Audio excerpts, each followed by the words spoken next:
In the beginning, there was water and earth, mountain and sky, and between them flowed the great river that would shape the destiny of nations. The Oxus carved its path through landscapes that stretched from the Hindu Kush's snow-crowned peaks to the Karakum's endless sands, carrying life into a realm where gods walked closer to earth and mortals dared to dream of immortality. Here, where the mighty stream bent like a golden serpent through valleys drunk on fertility, the first realms rose from dust and ambition. The land called to men's hearts with promises of abundance, soil black as night, waters sweet as honey, pastures that could feed 10,000 horses. Yet this paradise came wrapped in thorns, for the same currents that brought life could bring destruction, and the mountains that sheltered the valleys also birthed the storms that would sweep away the works of generations.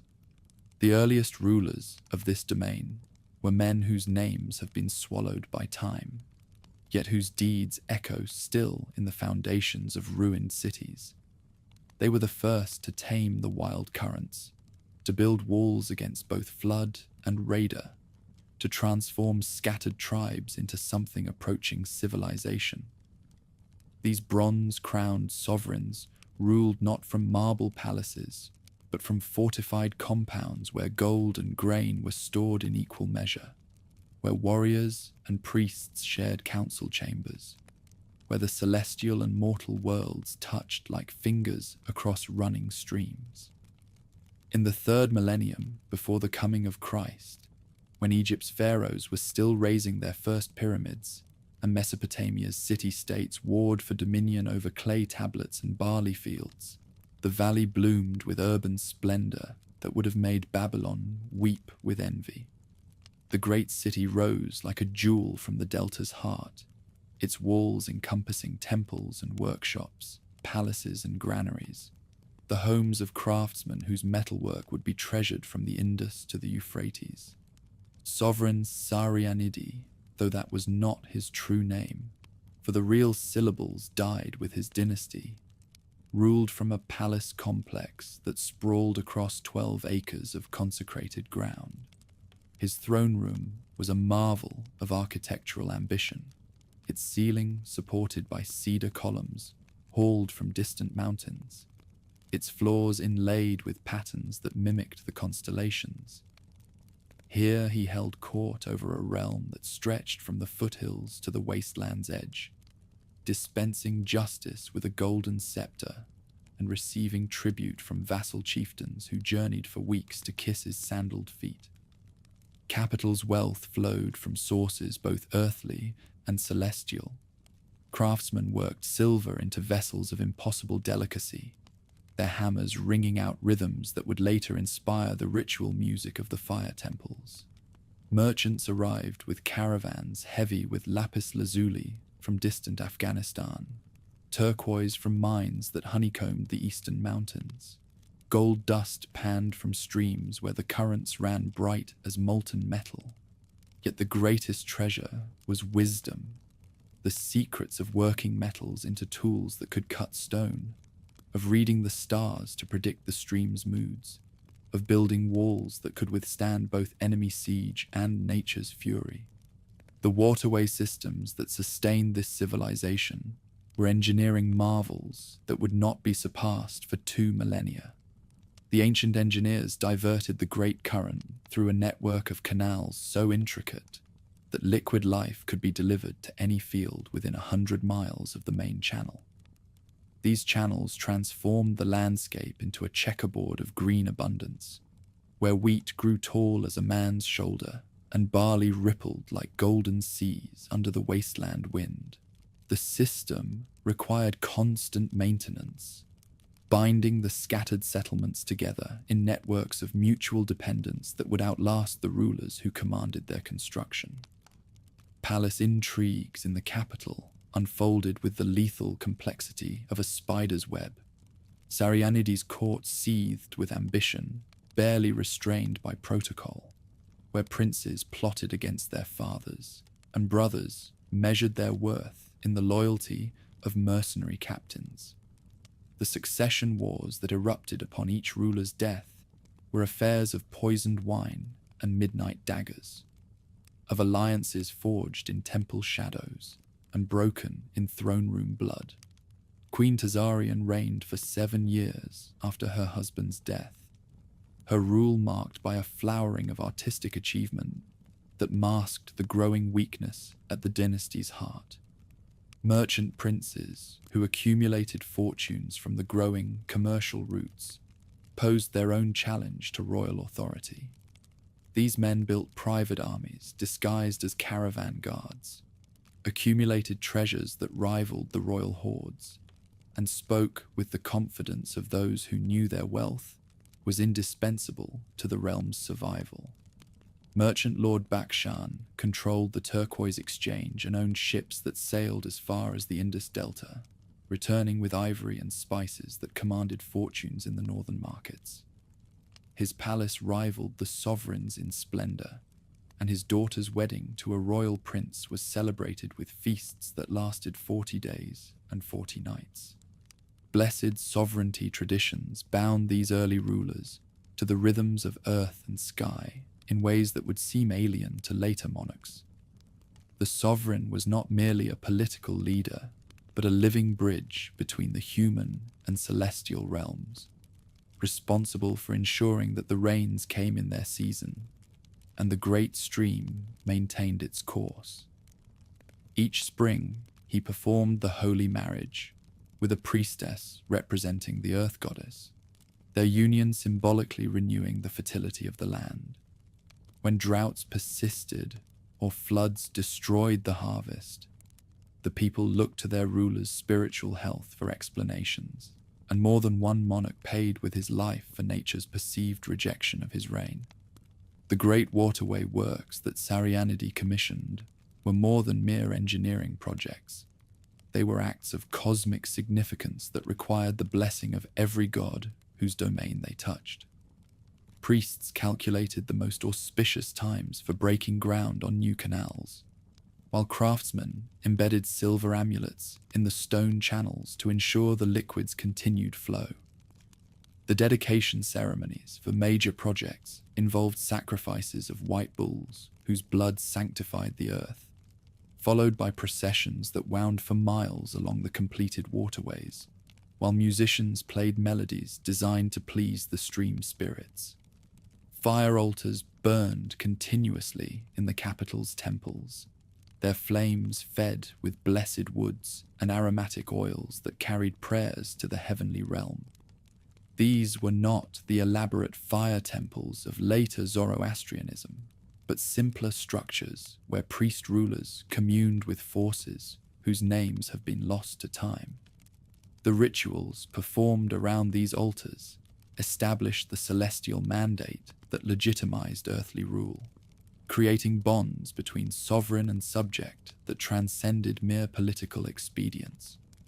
When young princes came of age, they spent 7 days and nights beside the holy flames, fasting and praying until visions came to confirm their fitness for command. Still, even as the capital reached its zenith of influence and prosperity, the seeds of decline were already taking root. The very complexity that made the realm great also made it vulnerable to disruption.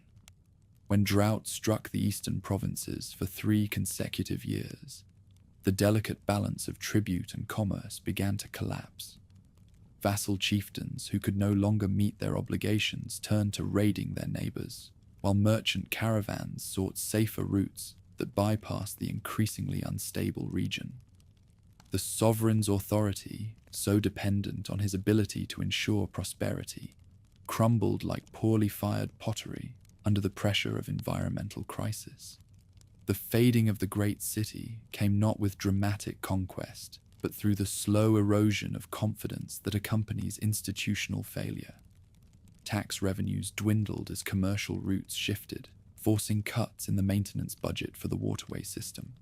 As canals silted up and levees failed, agricultural productivity declined, creating a spiral of economic decline that no amount of royal decree could reverse. The palace guard, unpaid for months, began deserting to serve warlords who could still afford their loyalty. Within a generation, the metropolis that had dominated the valley for 8 centuries had shrunk to a provincial town struggling to maintain control over its immediate hinterland.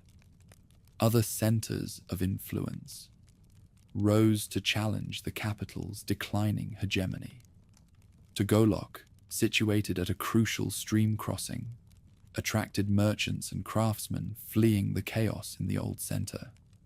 Its chieftains proclaimed themselves the rightful heirs to the ancient realm, backing their claims with armies recruited from displaced populations and refugee communities.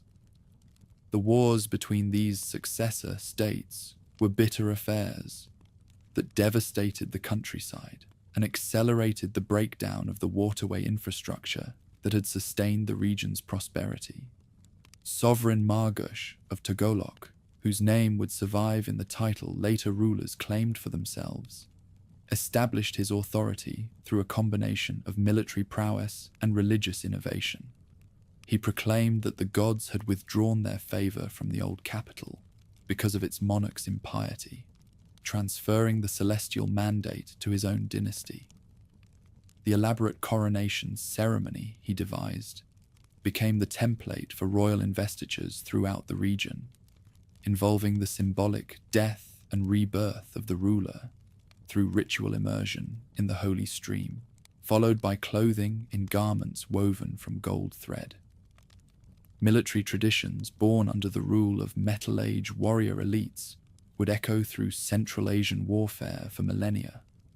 Their armies combined heavily armored spearmen with mobile archers mounted on horses bred for speed and endurance rather than size. Steppe conquerors in the centuries to come would adopt the tactics they came up with, such as the feigned retreat, the encircling charge, and the combined infantry-cavalry assault. Their weapons were works of art as much as instruments of war, metal blades inlaid with silver patterns that told the stories of their wielders' victories. The rivalries between these warrior aristocrats created a culture of competitive violence that simultaneously strengthened and weakened the realms they served. Honor duels between champions became elaborate public spectacles that could determine the outcome of diplomatic negotiations, while feuds between noble families sometimes escalated into private wars that required royal intervention. The code of conduct that governed these conflicts emphasized personal courage above tactical prudence, leading to spectacular individual achievements that poets would celebrate for generations, while often resulting in strategic disasters that weakened the realm's defensive capabilities. Commercial relationships with distant civilizations brought both wealth and cultural contamination to the valley domains. Merchants from the Indus Valley arrived with techniques for working stone that revolutionized architecture, while travelers from Mesopotamia introduced writing systems that allowed for more sophisticated record-keeping. The cultural exchange was not entirely one-sided. Bactrian metalworking techniques spread throughout the ancient world, and the region's distinctive artistic motifs appeared on artifacts discovered from the Mediterranean to the Yellow River. Contact with the Eastern Hill peoples brought different challenges and opportunities. These tribal societies possessed military skills that complemented the valley domain's agricultural wealth, leading to alliances that expanded the reach of lowland rulers into mountain valleys rich in mineral resources. However, these partnerships also introduced political instabilities, as hill chieftains learned to play competing realms against each other, extracting tribute from multiple sources while maintaining their independence through strategic switching of allegiances. The Western merchants from Elam and Mesopotamia brought with them more than exotic goods. They carried news of distant wars, innovative technologies, and religious concepts that would gradually transform valley society. The cuneiform writing system they introduced allowed local rulers to maintain more detailed records of their achievements, leading to the development of historical consciousness that manifested in royal inscriptions celebrating dynastic accomplishments. Religious ideas from the West mingled with local traditions to produce syncretic cults that would later influence the development of Zoroastrianism. As the second millennium approached, environmental changes began to stress the foundations upon which these domains rested. The great stream gradually shifted its course, abandoning some canal systems while flooding others, forcing massive population movements that destabilized political boundaries.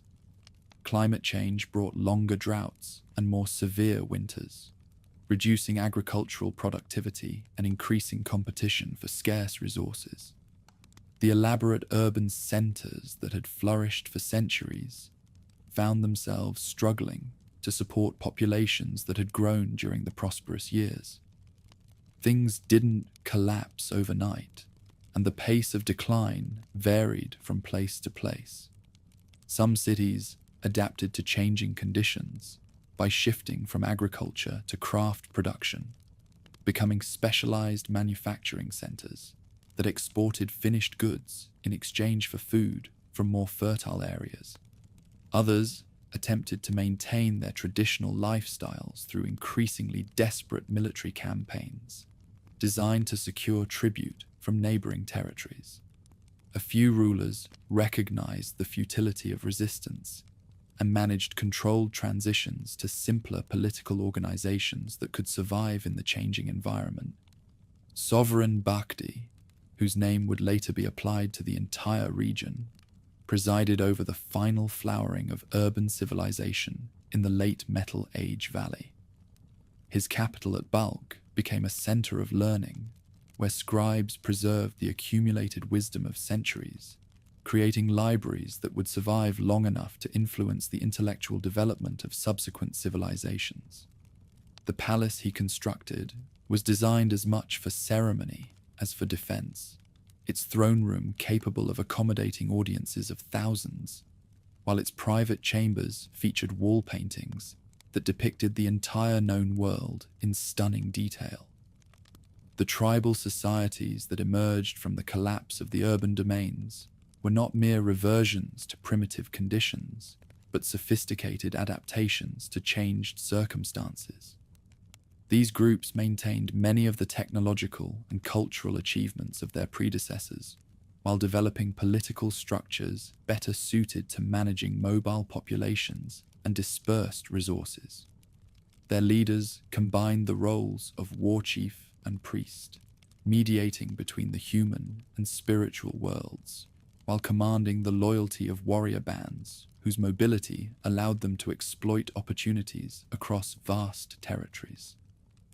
As the Metal Age faded, the setting sun stretched shadows across the valley, bathing the empty cities in golden and amber hues that whispered of renewal, even while signaling an end.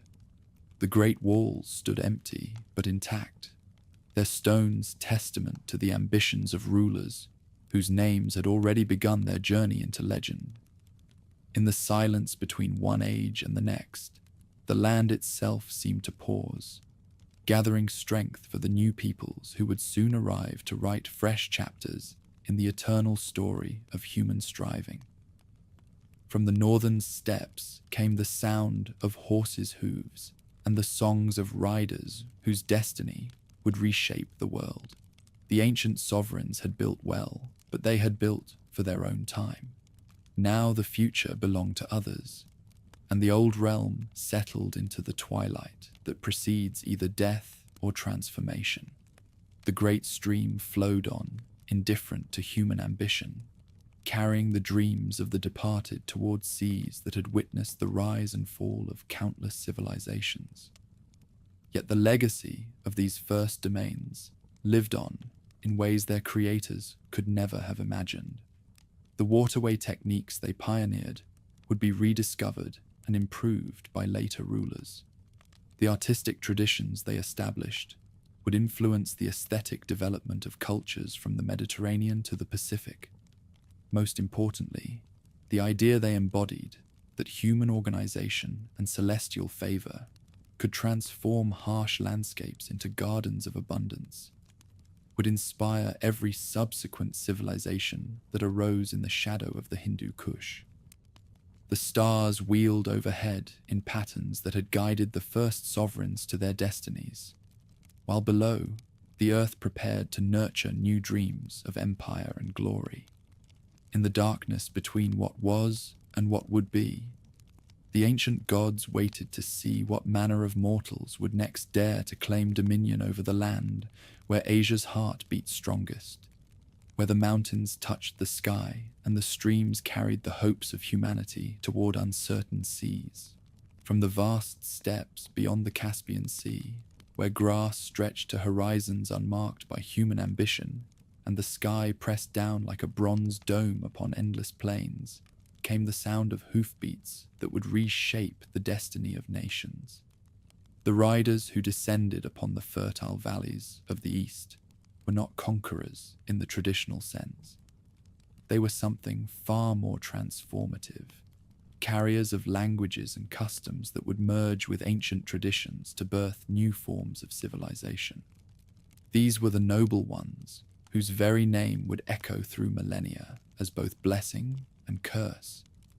They came not as a single horde, but in waves spread across generations, each great movement bringing fresh blood and novel ideas to lands already rich with the accumulated wisdom of centuries. Their mounts were small but hardy, bred for endurance rather than display, capable of carrying mounted fighters across distances that would break the spirit of settled armies. Their weapons were innovations in bronze and early iron, spears tipped with metal that held edges sharper than obsidian, swords that sang as they cleared leather scabbards. At the head of the greatest exodus rode Darius the horseman, not the Persian emperor who would bear that name in later centuries, but an earlier war leader whose deeds would inspire the title. His was the voice that called the scattered tribes together when the grass failed in their ancestral pastures. His the vision that saw opportunity in the rich lands to the south, where great rivers promised abundance beyond the dreams of nomads. The bronze torque around his neck bore the symbols of sky and storm, marking him as one chosen by the celestial powers to lead his people toward their destiny. Following Darius over the rugged passes, the clans stood connected by more than tradition or kinship.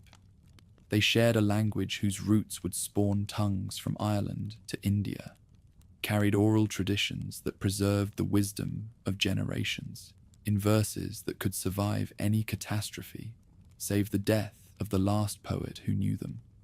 Their community was organized around the concept of the threefold division: priests who maintained connections with the heavenly realm, fighters who protected the community's interests, and herders whose labor sustained all. This structure would prove more enduring than any fortress wall, more powerful than any weapon of bronze. The religion they brought with them was a thing of sky and flame, wind and storm, centered on the worship of Ahura, the Lord of Wisdom who ruled from his palace of clouds, while his servants, the Yazatas, carried his commands to mortal ears. Their priests were poet fighters who could recite genealogies stretching back 20 generations while wielding swords with deadly effectiveness. These masters of verse and violence maintained the holy flames that never died, tending blazes that had been lit in the original homeland and carried across impossible distances to burn again in new sanctuaries. Their deep-rooted reverence for horses would leave a lasting mark on the religious fabric of Central Asia. These animals were not mere tools of transportation, but partners in humanity's cosmic purpose, creatures whose speed and grace reflected the movement of celestial bodies across the star-scattered sky. The sacrifice of white stallions became the most potent ritual in their arsenal, offerings whose smoke carried the prayers of mortals to deities who ruled from heights no earthly mountain could reach. The ceremonial drinking of soma, a divine intoxicant whose exact nature died with its brewers, transformed these sacrifices into mystical experiences that bound participants to both their heavenly patrons and each other. As the great population movements encountered the settled civilizations of the Oxus Valley, the collision produced neither simple conquest nor passive absorption, but a complex process of cultural fusion that would reshape both societies. The newcomers brought military technologies and organizational methods that revolutionized warfare, while the established inhabitants possessed agricultural knowledge and craft skills that could support much larger populations than nomadic life allowed. The synthesis that emerged combined the best elements of both traditions while creating something entirely new. War leader Manu the Lawgiver, whose name would become synonymous with justice throughout the Iranian world, established the first great settlement where steppe nomads and valley farmers could coexist in mutual prosperity. His camp beside the Blessed Confluence grew into a permanent town, then a fortified city, finally a regional capital that attracted traders and craftsmen from distances measured in months of travel. The legal code he promulgated balanced the needs of mobile herders against those of sedentary agriculturalists, creating a flexible system that could adapt to changing circumstances while maintaining social stability. The military innovations introduced by the noble fighters revolutionized the conduct of warfare throughout the region. Their development of composite bows allowed mounted archers to engage enemies at unprecedented ranges, while their mastery of cavalry tactics made traditional infantry formations obsolete almost overnight. The war chariots they perfected became symbols of elite status, vehicles that combined practical military utility with ceremonial magnificence. The harness decorations found in royal burials speak to the importance these people placed on the partnership between human and animal. Metal fittings that transformed functional equipment into works of art. Clan warfare among the settlers was not mere banditry, but a complex social institution that served multiple purposes within their community. These conflicts provided opportunities for young fighters to prove their courage and skill while preventing any single group from accumulating dangerous concentrations of power. The feuds between the Hauma clan and their rivals, the Mithra followers, lasted for 3 generations, producing epic tales of heroism and betrayal that would influence literature for millennia to come. The champions of these conflicts became legendary figures whose exploits were celebrated in verses that transformed historical events into mythological archetypes. Holy genealogies connecting ruling families to divine ancestors served as the backbone of political power. These recitations were not mere entertainment, but legal documents that established inheritance rights, determined marriageability, and justified claims to leadership. The bards who memorized these epic poems wielded influence that rivaled that of war chiefs, for their words could legitimize dynasties or condemn them to historical oblivion. The accuracy of their recitations was maintained through elaborate mnemonic techniques that allowed the preservation of thousands of verses without the benefit of written records. The emergence of the first priest rulers marked a crucial transition in steppe civilization, from purely tribal organization to something approaching state structure. These figures combined spiritual authority with temporal power, claiming direct communication with the heavenly realm while wielding very earthly weapons against their enemies. The ritual regalia that marked their office, golden diadems that caught and reflected the blessed blazes, robes decorated with celestial symbols, scepters topped with solar discs, transformed them into living bridges between human and divine realms.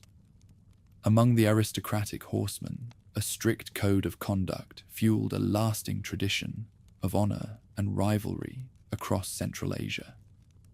This system emphasized personal courage above collective prudence, individual glory over strategic wisdom, the demonstration of prowess through spectacular feats that might or might not serve any larger purpose.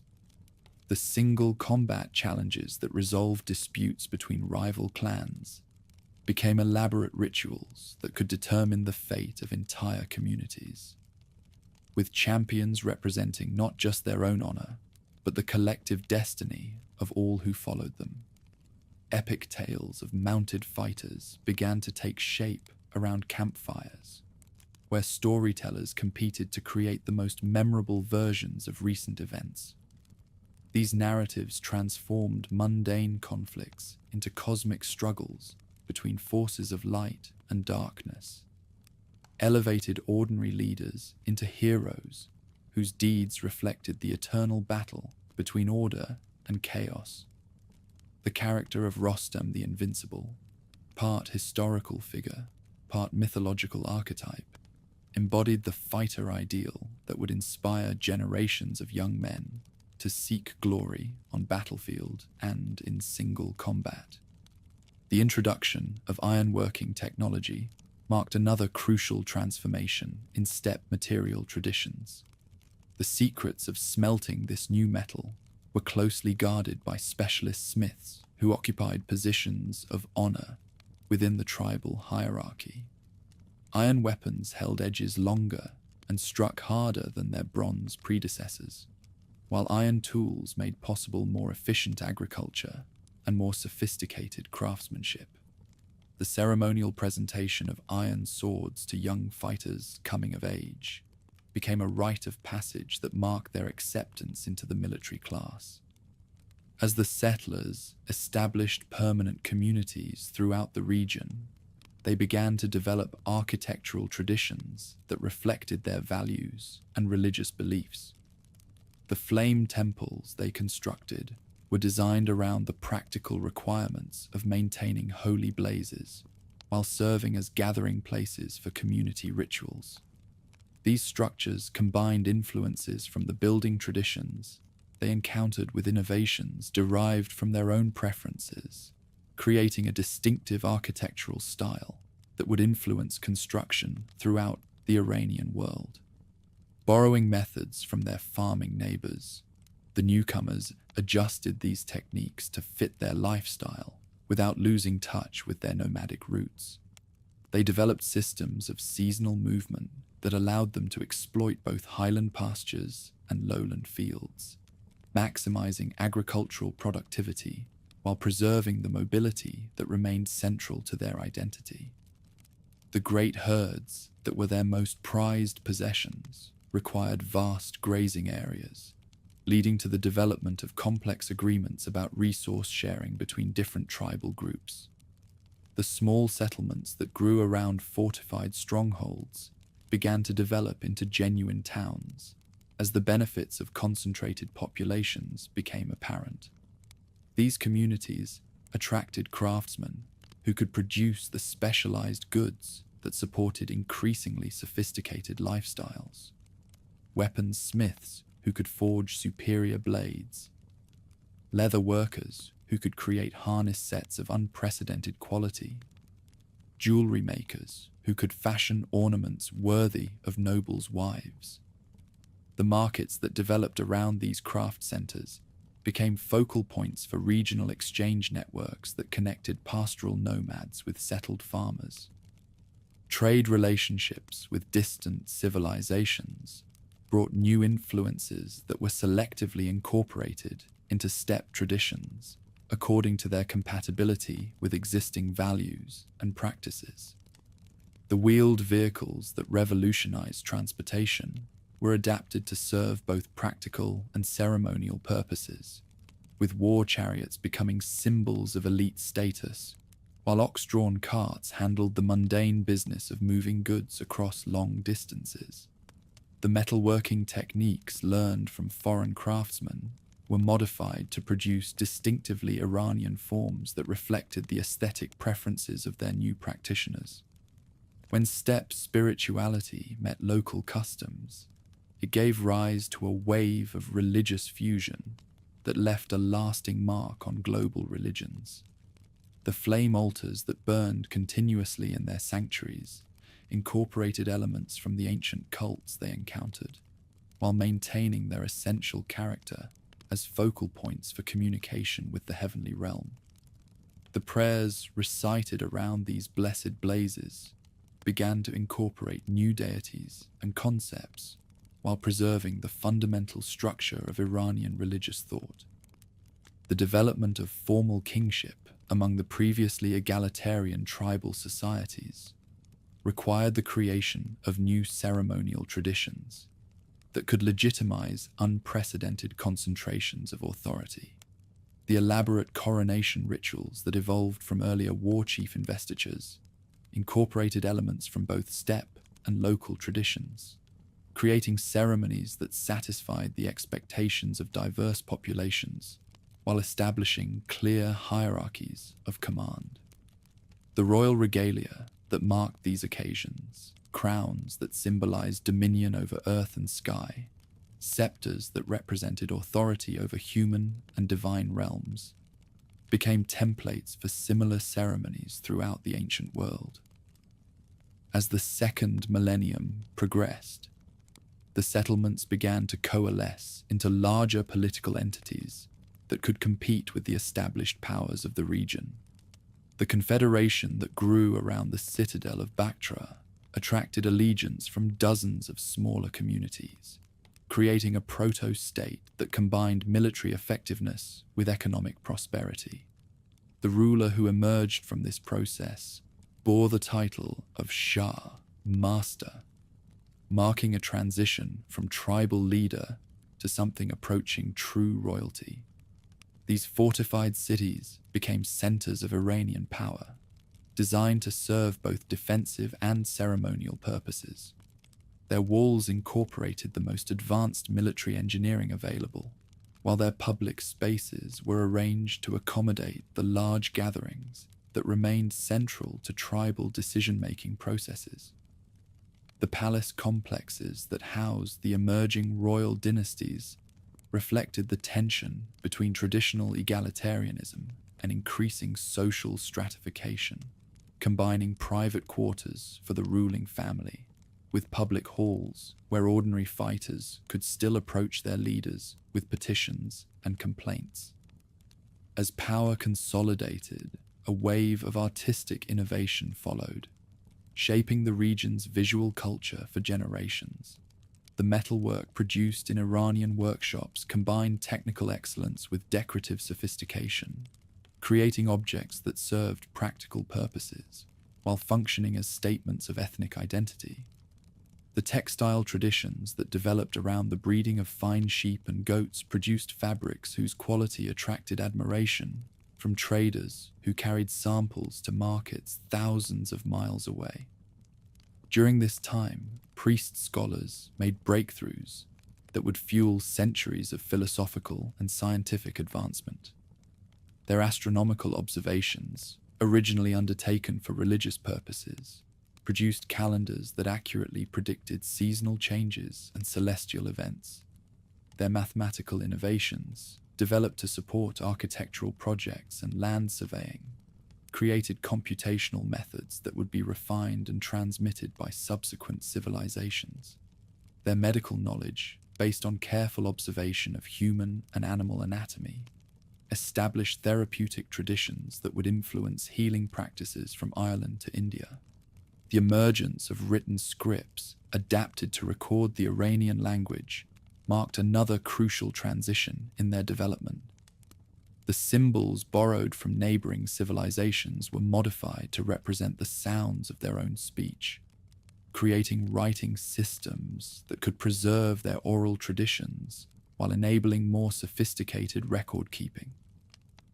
The scribal schools that developed around these innovations became centers of learning that attracted students from throughout the region, spreading literacy and numeracy skills that would support increasingly complex administrative structures.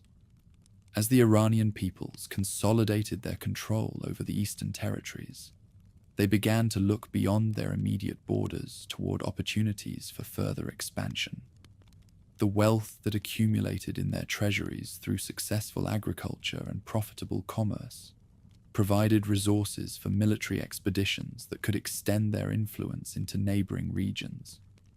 The diplomatic relationships they established with distant rulers created networks of alliance and obligation that would shape international politics for generations to come. With the sky glowing in gold and red above the Hindu Kush, the Iranian age entered its peak, tribal wanderings giving way to the first stones of empire. From the flame temples scattered across the landscape rose the smoke of sacrifices that honored deities whose names would echo through millennia, while in the palace halls of newly built cities, poets composed verses that would inspire fighters yet unborn. The great synthesis of steppe and settlement, nomad and farmer, sky patron and earth spirit, had produced something entirely new under the heavens. A civilization that combined the mobility of the mounted peoples with the sophistication of urban life. The riders who had descended from the western steppes had found their promised land, but their story was far from over. Already on the horizons gathered the shadows of greater powers, empires whose ambitions would dwarf those of tribal leaders, and whose armies would test every innovation the Iranians had developed in their centuries of struggle and achievement. The age of small realms was drawing to a close, replaced by an era when the survival of peoples would depend not on the courage of individual champions, but on their ability to unite under banners that could rally the loyalty of millions rather than thousands.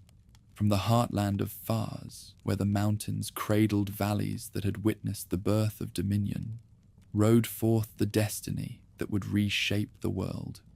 Cyrus the Great, shepherd who became Shah, builder who became legend, carried in his person the accumulated ambitions of generations who had dreamed of rulership stretching from sunrise to sunset. His armies moved like the tide itself, inexorable, irresistible, carrying before them the banners of a new age when local kings would bow before the King of Kings. Achaemenid advance into the eastern lands came not as mere conquest, but as the fulfillment of cosmic destiny. Zoroastrian priests proclaimed that Ahura Mazda himself had decreed the unification of all peoples under one crown, one law, one vision of justice that would bring order to a world fractured by petty rivalries and endless warfare. The royal road that would eventually stretch from Sardis to Susa was more than an engineering marvel. It was the physical manifestation of monarchical will, proof that human organization could triumph over any obstacle that geography might present. The jewel of the eastern provinces did not yield easily to the advancing tide. The descendants of the noble riders who had carved their domains from the wilderness possessed military traditions stretching back centuries, commanded fortresses whose walls had never known defeat, ruled over populations whose loyalty had been forged in the crucible of tribal warfare.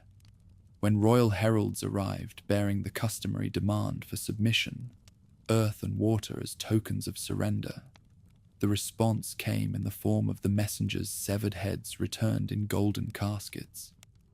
Bactria's siege lasted 7 months and became the stuff of legend.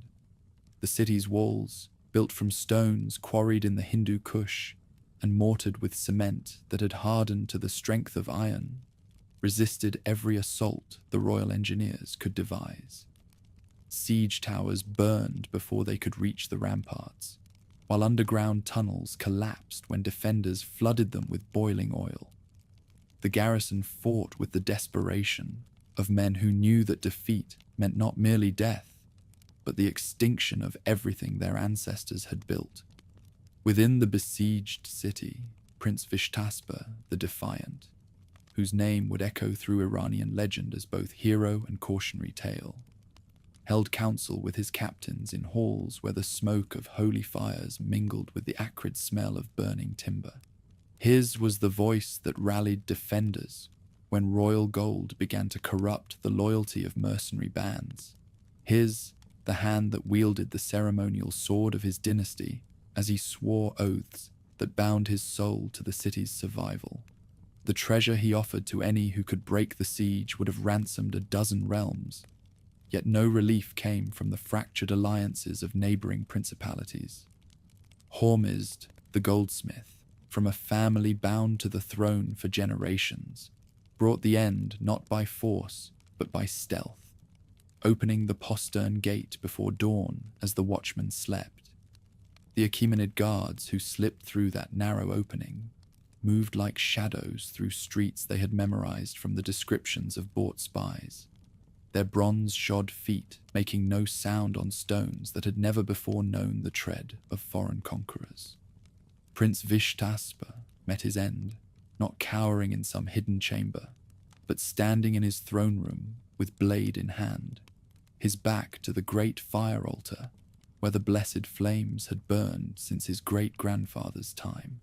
The royal officer who struck the killing blow later reported that the prince died laughing. His final words, a prophecy that the eastern wind would one day carry Achaemenid ashes back to the land of their birth. 7 of his bodyguards fell defending their lord's body, their shields forming a bronze wall around the cooling corpse until overwhelming numbers crushed their desperate courage. The fall of Bactria sent tremors of shock throughout the eastern provinces, for the city had stood as a symbol of independence that no external force could break. Yet Cyrus proved himself as wise in victory as he had been relentless in pursuit of it. The orders he issued to his officers reflected a statesman's understanding that conquest meant nothing without the consent of the conquered, that true dominion required the transformation of enemies into allies through policies that honored local traditions while establishing monarchical authority. In the eastern territories, a finely tuned political structure emerged, one that masterfully blended strong central rule with regional independence and set the tone for governance for thousands of years. The governor appointed to rule the province was invariably a royal noble, whose loyalty to the throne had been tested in the fires of earlier campaigns, yet he governed through a council that included representatives of every major tribal confederation and urban center. This framework ensured that royal policies reflected local conditions, while maintaining the unity of purpose that made the realm more than a collection of tributary territories. Artaphernes the Steady, first governor of the eastern lands, embodied the qualities that made Achaemenid rule not merely tolerable, but actively beneficial to those who accepted it. His palace in Bactria became a center of learning, where royal scribes worked alongside local scholars to create records in multiple languages, while his court attracted poets and musicians whose verses celebrated the synthesis of old and new traditions. The legal code he promulgated drew upon both Zoroastrian jurisprudence and local custom, creating a framework for justice that protected the rights of all subjects regardless of their ethnic background. The integration of local nobility into the monarchical hierarchy required delicate negotiations that tested the diplomatic skills of royal administrators.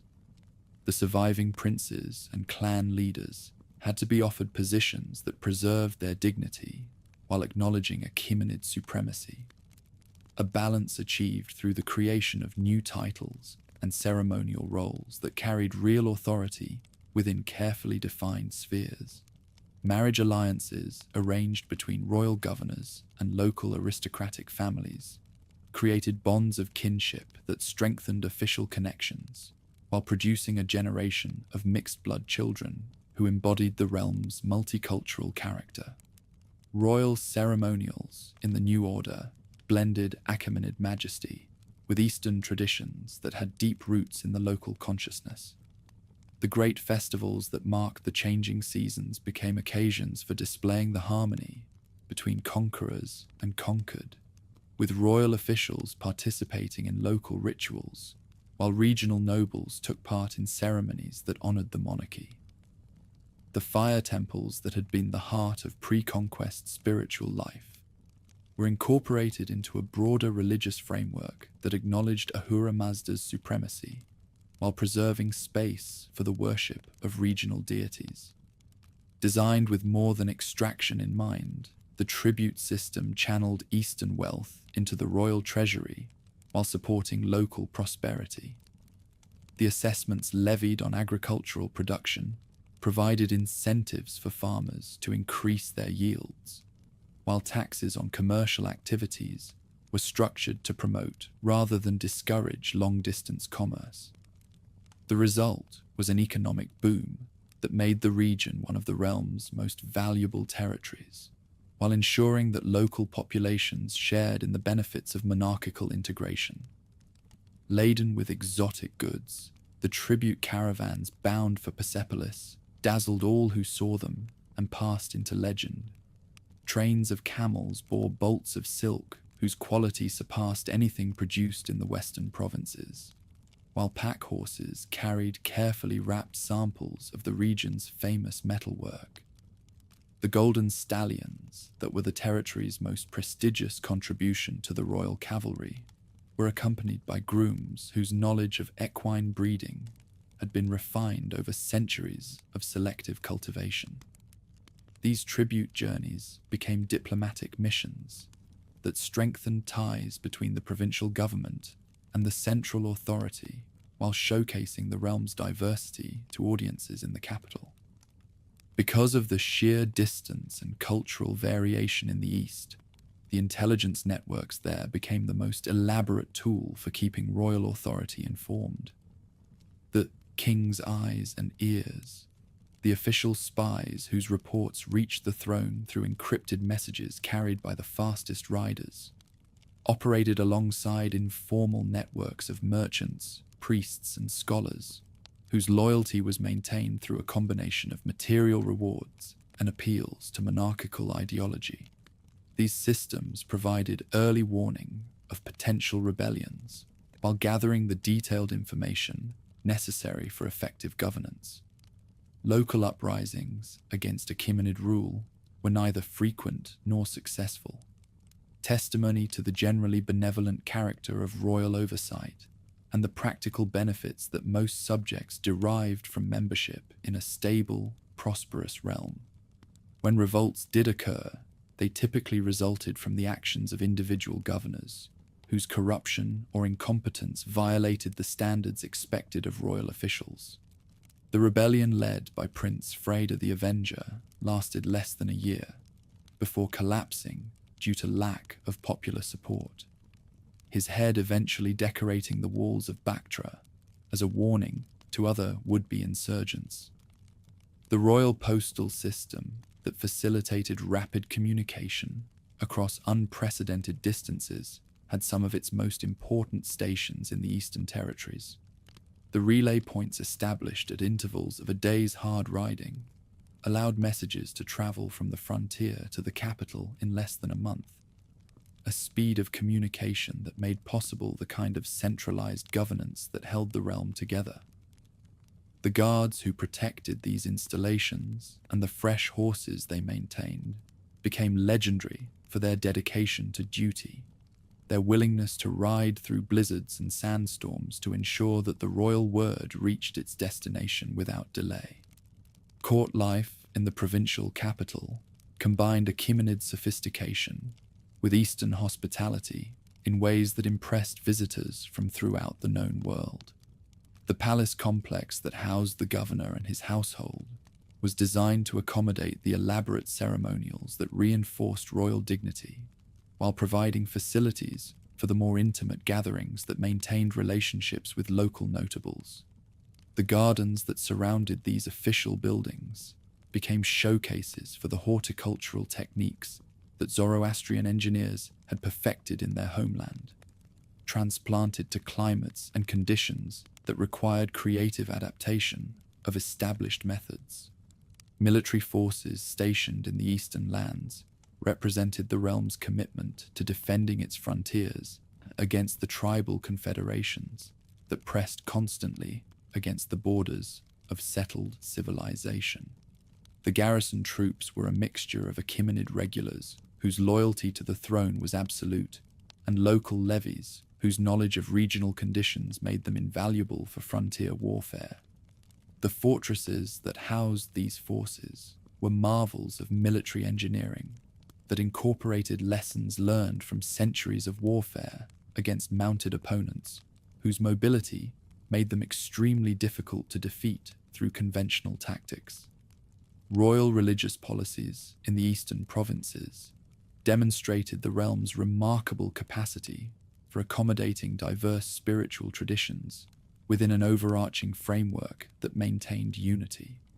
The fire temples that served Achaemenid administrators and soldiers existed alongside shrines dedicated to local deities, whose worship continued under official protection.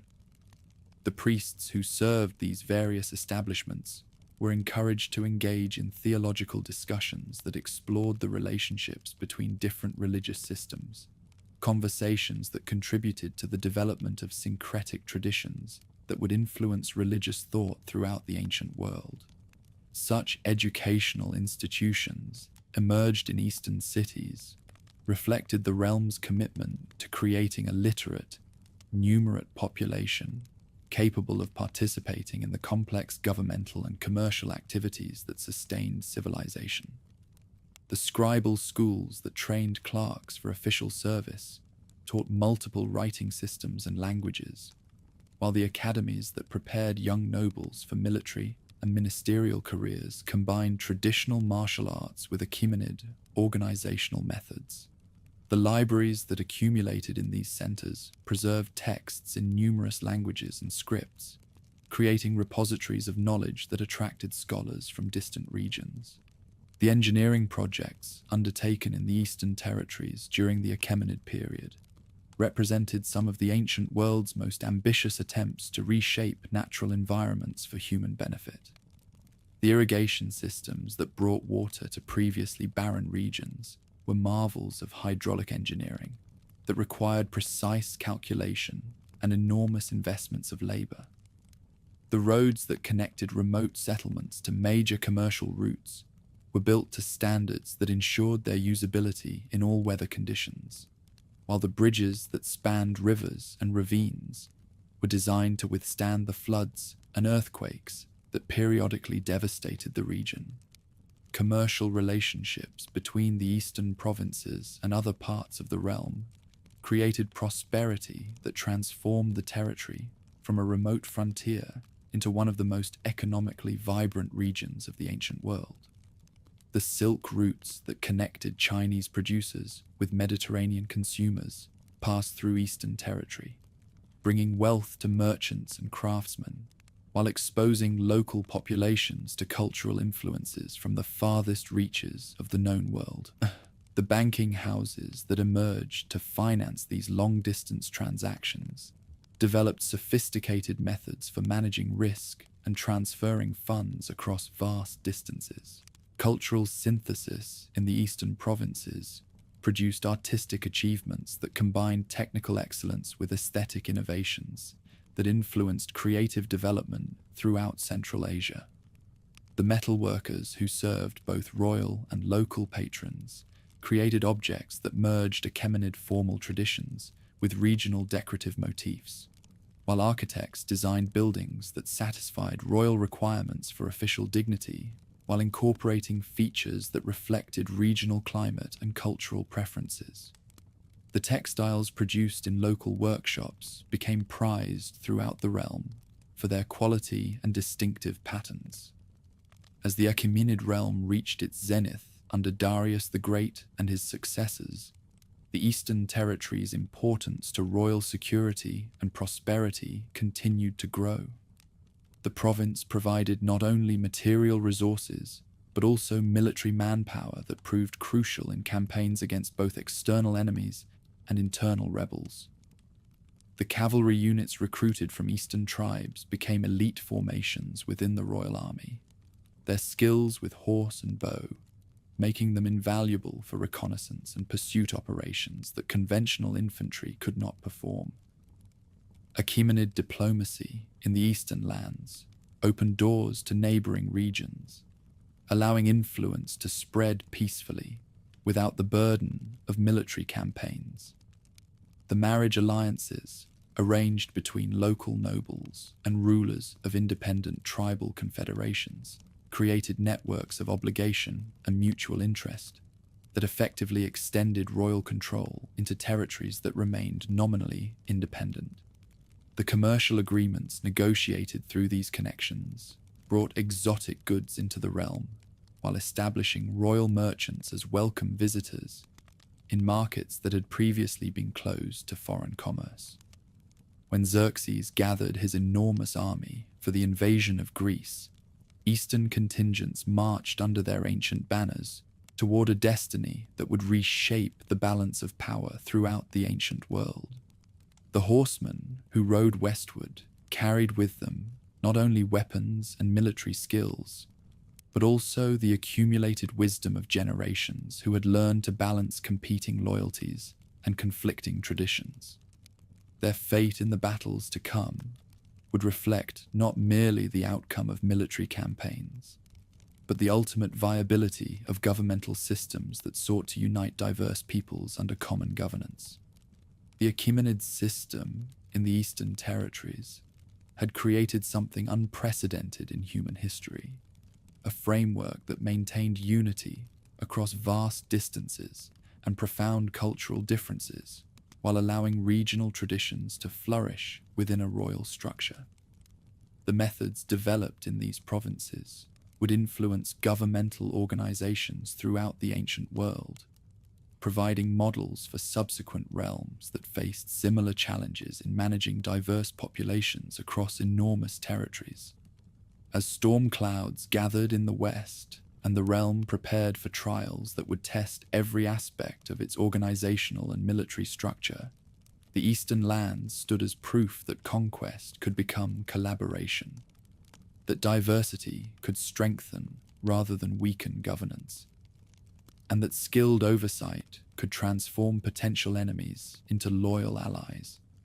The lessons learned in these territories would prove their worth in the crucible of conflict that lay ahead, when survival would depend upon the loyalty of subjects whose ancestors had once fought against Achaemenid rule, with the desperation of those who preferred death to submission. Emerging from the blood-drenched fields of Gaugamela, where Darius's final army shattered upon Hellenic spears, came the thunder of hoofbeats that would carry terror to the edges of the known world. The young conqueror of Macedon, barely 25 years old, yet already master of half the earth, turned his eyes eastward toward lands that had never bowed to European will.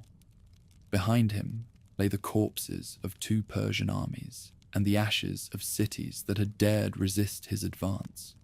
Before him stretched the vast unknown of Asia, where mountains touched the sky and rivers carried legends towards seas that no Hellene had ever seen. The young king, who rode at the head of his veteran phalanx, was no longer the idealistic prince who had crossed the Hellespont dreaming of glory and revenge. 3 years of constant warfare had transformed him into something harder, more terrible, a force of nature clothed in human flesh, driven by ambitions that seemed to grow with every victory. His armor bore the scars of a dozen battles, his shield the dents left by Persian arrows, yet his eyes still burned with the fire that had carried him from the banks of the Granicus to the heart of the Achaemenid realm. For 200 years, the provinces he approached had been part of the Achaemenid world, used to a rule that balanced respect for local ways with loyalty to a distant empire. The news that filtered through merchant caravans and diplomatic dispatches spoke of impossible victories, of armies that moved like lightning and struck like thunder, of a young monarch who claimed descent from Achilles himself. Yet distance lent disbelief to even the most reliable reports, and many provincial governors convinced themselves that this European storm would exhaust itself against the natural barriers that protected their domains. Bessus, cousin to the fallen Darius and now self-proclaimed great king, had fled beyond the Oxus with the remnants of the royal guard and whatever treasures could be carried in their desperate flight. His stronghold in Bactria commanded the approaches to the Great Valley, its walls strengthened with desperate haste as reports arrived of the Hellenic advance through Parthia. The man who had murdered his own king to claim the crown now found himself facing an enemy whose reputation made even veteran warriors whisper prayers to gods both old and new. Hindu Kush crossings in early spring, when the passes were still choked with snow and the very air seemed thin enough to cut, marked the beginning of the most audacious phase of the conquest. The young conqueror drove his army through mountain defiles, where Persian engineers had declared passage impossible, his soldiers hauling their bronze cannons and siege engines up slopes that challenged the limits of human endurance. The local tribes who watched this procession from their mountain fastnesses had never seen anything like it. An entire civilization on the march, complete with its own mobile workshops, portable altars, and herds of pack animals that stretched from horizon to horizon. When the invaders finally descended into the Oxus Valley, they found Bactria evacuated and burning. Bessus had fled north across the great river, leaving behind only scorched earth and the bitter smoke of granaries that would never feed another harvest. The usurper's strategy was sound in theory. Deny the invaders supplies while forcing them to chase phantoms across endless steppes where winter would accomplish what weapons could not. Yet he had underestimated both the determination of his pursuer and the loyalty of his own followers, men who grew increasingly reluctant to follow a king-killer into exile and possible death.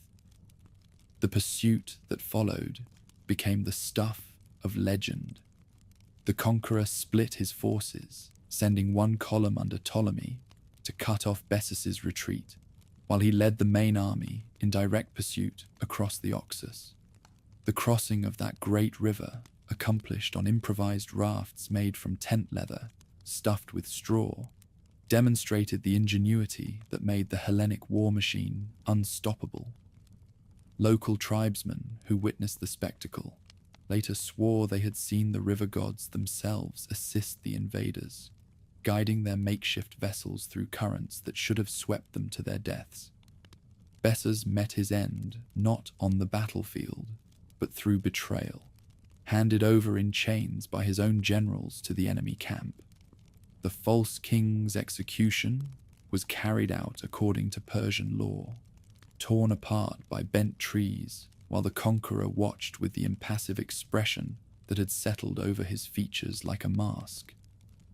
Yet even as Bessus paid the price for regicide, the young monarch knew that his real trials in the frontier lands were only beginning.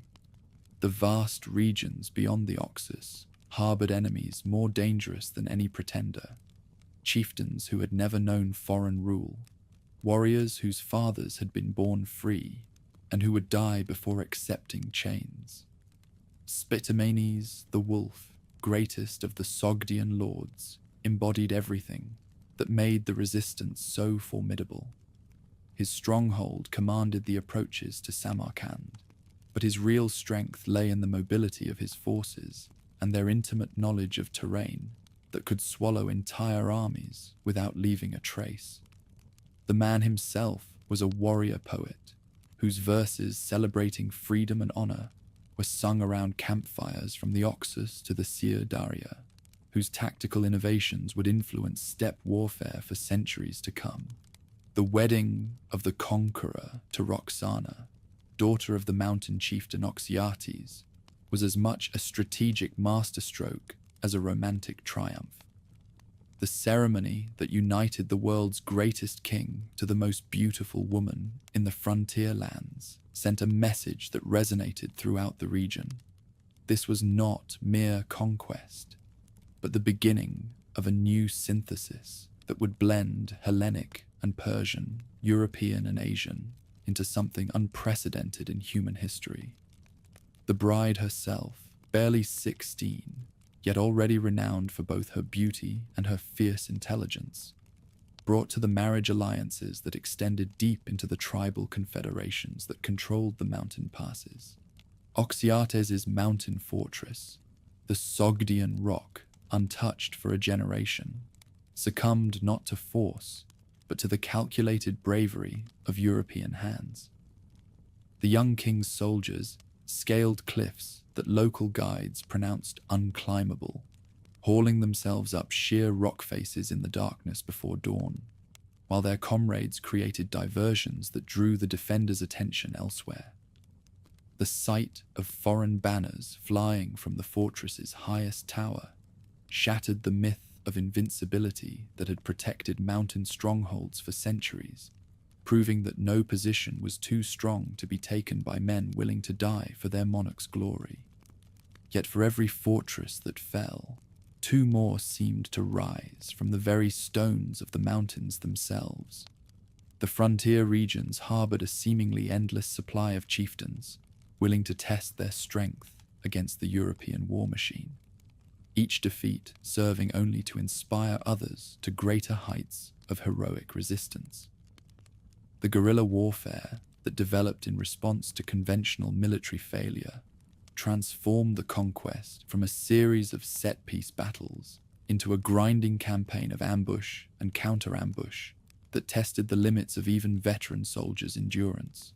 Personal combat between the conqueror and enemy champions became a recurring feature of the campaigns, as local custom demanded that disputes be settled through single combat between representatives of opposing forces. The young monarch's prowess with sword and spear, demonstrated in duels that left enemy heroes dead in the dust, did more to establish his reputation among the mountain peoples than any number of military victories. These encounters also served a deeper purpose, proving to his own men that their leader remained the warrior hero who had first won their loyalty, rather than becoming the distant autocrat that many nobles feared he was becoming. The founding ceremonies for the new cities that the conqueror established throughout the frontier reflected his vision of a world where Hellenic civilization would take root in the most unlikely soil. Alexandria Esciate, the farthest Alexandria, marked the northeastern limit of his conquests, while serving as a beacon of Mediterranean culture in lands that had never known written law or planned urban development. The colonists who settled these frontier outposts were a mixture of veterans seeking retirement farms and craftsmen drawn by the promise of fortunes to be made in virgin lands. Roxana's scheming within the royal court demonstrated that mountain women were far from the passive ornaments that Hellenic prejudice had led many to expect. Her ability to navigate the treacherous currents of palace intrigue while maintaining her connections to the tribal confederations of her homeland made her an invaluable ally in the king's efforts to win the loyalty of his new subjects. The influence she wielded behind the scenes of official policy-making extended far beyond what contemporary sources were willing to acknowledge, reflecting both her personal intelligence and the sophisticated understanding of power dynamics that characterized elite women throughout the Persian world. Bringing mountain cavalry into the royal army marked a turning point in military structure, one that would shape warfare across the Hellenistic world.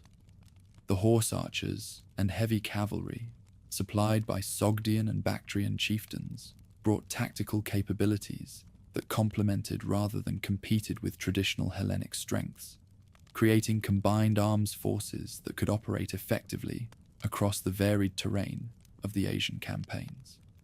The cultural exchange that resulted from this military cooperation produced innovations in equipment and technique that benefited warriors from both traditions.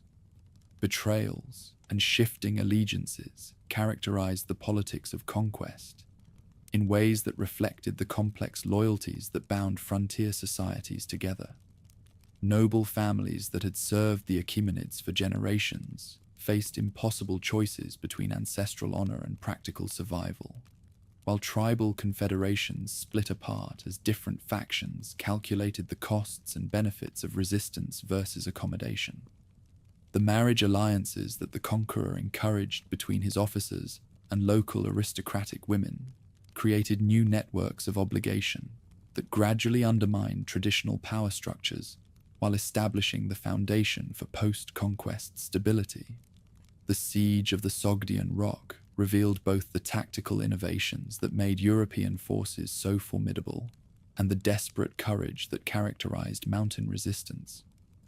The defenders had provisioned their fortress for a siege of years, confident that no enemy could maintain supply lines across the distances and through the terrain that separated them from civilized support bases.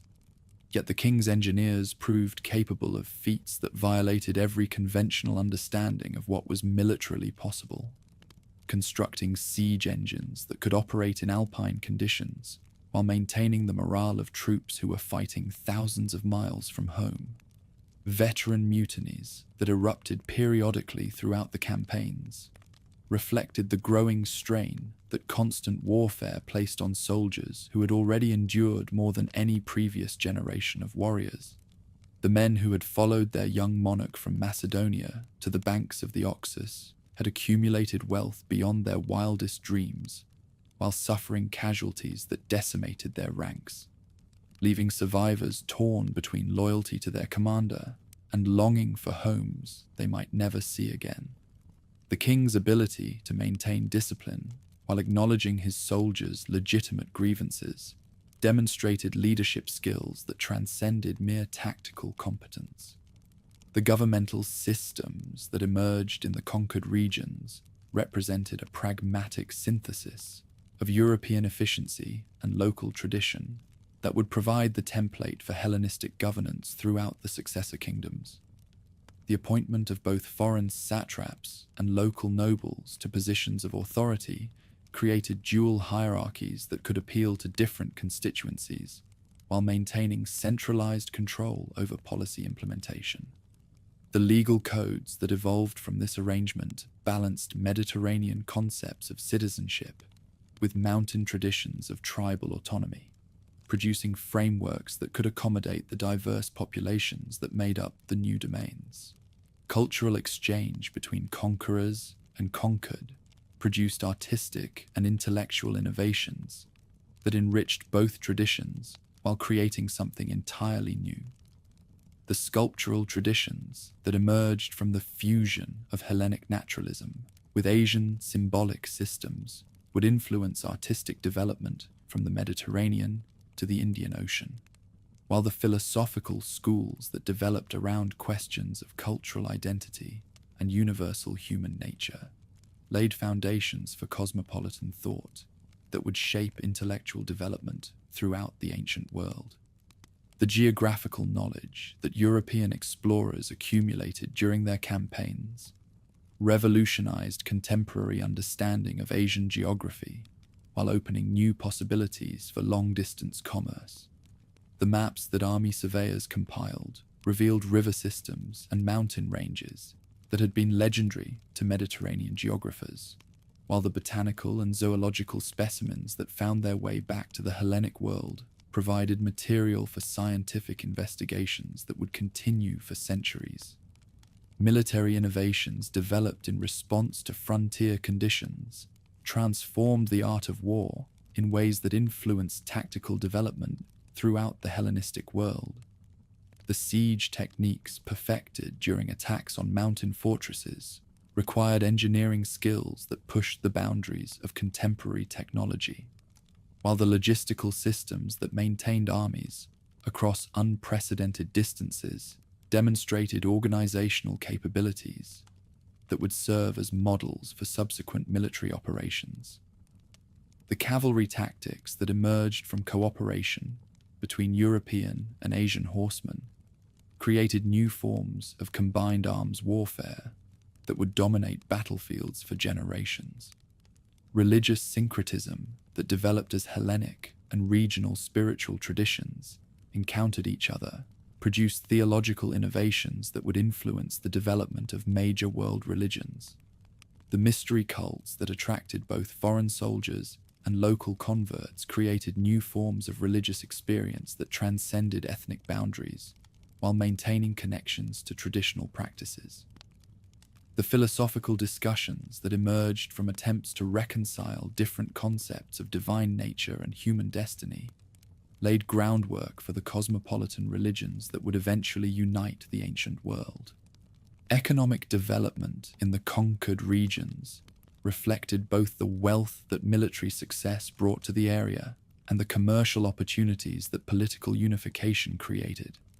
The cities that the conqueror founded became centers of production and exchange that connected Mediterranean markets with Asian suppliers, while the road systems that his engineers constructed facilitated commerce across distances that had previously been economically prohibitive. The monetary systems that emerged from the integration of European and Persian coinage standards created mediums of exchange that would remain stable for centuries. As the conquest of the frontier regions reached its completion, the young monarch found himself master of dominions that stretched from the Aegean to the Hindu Kush, ruler of populations whose diversity challenged every previous concept of what constituted a unified state. The governmental structures that he established in these lands would provide the foundation for the Hellenistic kingdoms that emerged after his death, while the cultural synthesis that his policies encouraged would influence development throughout Central Asia for centuries to come. The transformation of the conqueror himself during the campaigns reflected the profound impact that conquest and governance had on even the most exceptional individuals. The idealistic young prince who had dreamed of surpassing the achievements of Achilles had evolved into something harder and more complex, a ruler who understood that true dominion required not merely the defeat of enemies, but their transformation into allies, not merely the occupation of lands, but their integration into new forms of civilization. Yet even as the last mountain strongholds fell and the final enemy champions acknowledged defeat, the seeds of future dissolution were already taking root. The vast distances that separated the frontier regions from the Mediterranean heartland of royal power, the cultural differences that divided foreign settlers from local populations, and the administrative challenges that accompanied the governance of such diverse domains would all contribute to the eventual fragmentation of the great achievement. The legacy of the conquest would prove more durable than its immediate results.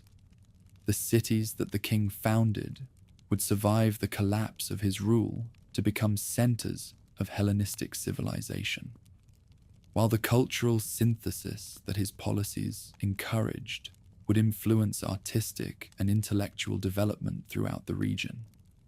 Most importantly, the precedent that his campaigns established, that ambitious leaders could unite diverse populations under common governance, would inspire conquerors and empire builders for millennia to come. As the sun set over the Hindu Kush and the last foreign garrisons settled into winter quarters, the frontier lands that had resisted conquest for so long finally acknowledged their new master. Yet the peace that followed victory was pregnant with possibilities that no single lifetime could encompass, charged with energies that would reshape the world in ways that even the conqueror's boundless imagination could not foresee. Beneath the looming heights of the Hindu Kush, where eagles rode winds beyond the reach of mortal dreams and peaks stabbed at the vault of heaven, a new kind of dominion took shape from the ashes of empires. The death of the great conqueror in distant Babylon had shattered his vast territories, like a bronze mirror dropped upon stone, sending fragments spinning across the known world to lodge wherever fortune and the strength of ambitious men might plant them. Yet in the farthest reaches of his conquests, where Mediterranean spears had first tasted the blood of mountain warriors, something unprecedented began to bloom, a synthesis of East and West that would challenge every assumption about the nature of civilization itself. Diodotus the Bold, satrap of Bactria under the distant Seleucid crown, stood in his palace at Bactra as reports arrived of chaos spreading through the western provinces. The great empire that had stretched from the Aegean to the Indus was dissolving into warring fragments, each successor claiming legitimacy, while none possessed the strength to enforce it beyond their immediate borders. In the council chamber where Persian administrators had once planned tribute expeditions and Achaemenid governors had dispensed royal justice, a different conversation now unfolded, one that would reshape the destiny of Central Asia. The decision to break free from Seleucid authority came not as a sudden rebellion, but as the inevitable conclusion of a process that had been building for decades. The Mediterranean rulers who claimed dominion over these distant lands had never truly understood their character, never grasped the delicate balance of forces that made governance possible in regions where mountains could hide entire armies, and tribal loyalties ran deeper than any oath to foreign monarchs. Diodotus possessed what his nominal superiors lacked, the wisdom to see that true power in these lands flowed not from distant capitals, but from the marriage of European organizational genius with local knowledge and aristocratic cooperation. Independence was declared in the old way, by minting new coins that bore the face of the new ruler in place of the Seleucid kings. Yet the symbols chosen for these first issues spoke volumes about the vision that would guide this emerging state. Zeus the Thunderer appeared alongside Mithra, the Lightbringer, while Athena's owl shared space with the fire altars that had burned since the days of Zoroaster. This was to be no mere Mediterranean colony transplanted to Asian soil, but something entirely new, a fusion that honored both civilizations while creating possibilities that neither could achieve alone. Every part of the new monarch's court echoed this blended vision, from its structure to its daily rituals. Veterans of the great conqueror's campaigns served alongside Persian nobles, whose families had governed these lands for generations, while Bactrian chieftains found themselves seated at the same council table as philosophers trained in the groves of Athens. The palace itself became a laboratory for cultural experimentation, where Homer's verses were recited in halls decorated with Persian carpets, where Zoroastrian prayers echoed from chambers adorned with sculptures from the Aegean workshops. Ai Khanoum, the great city that rose beside the Oxus under royal patronage, embodied this spirit of synthesis in its very stones.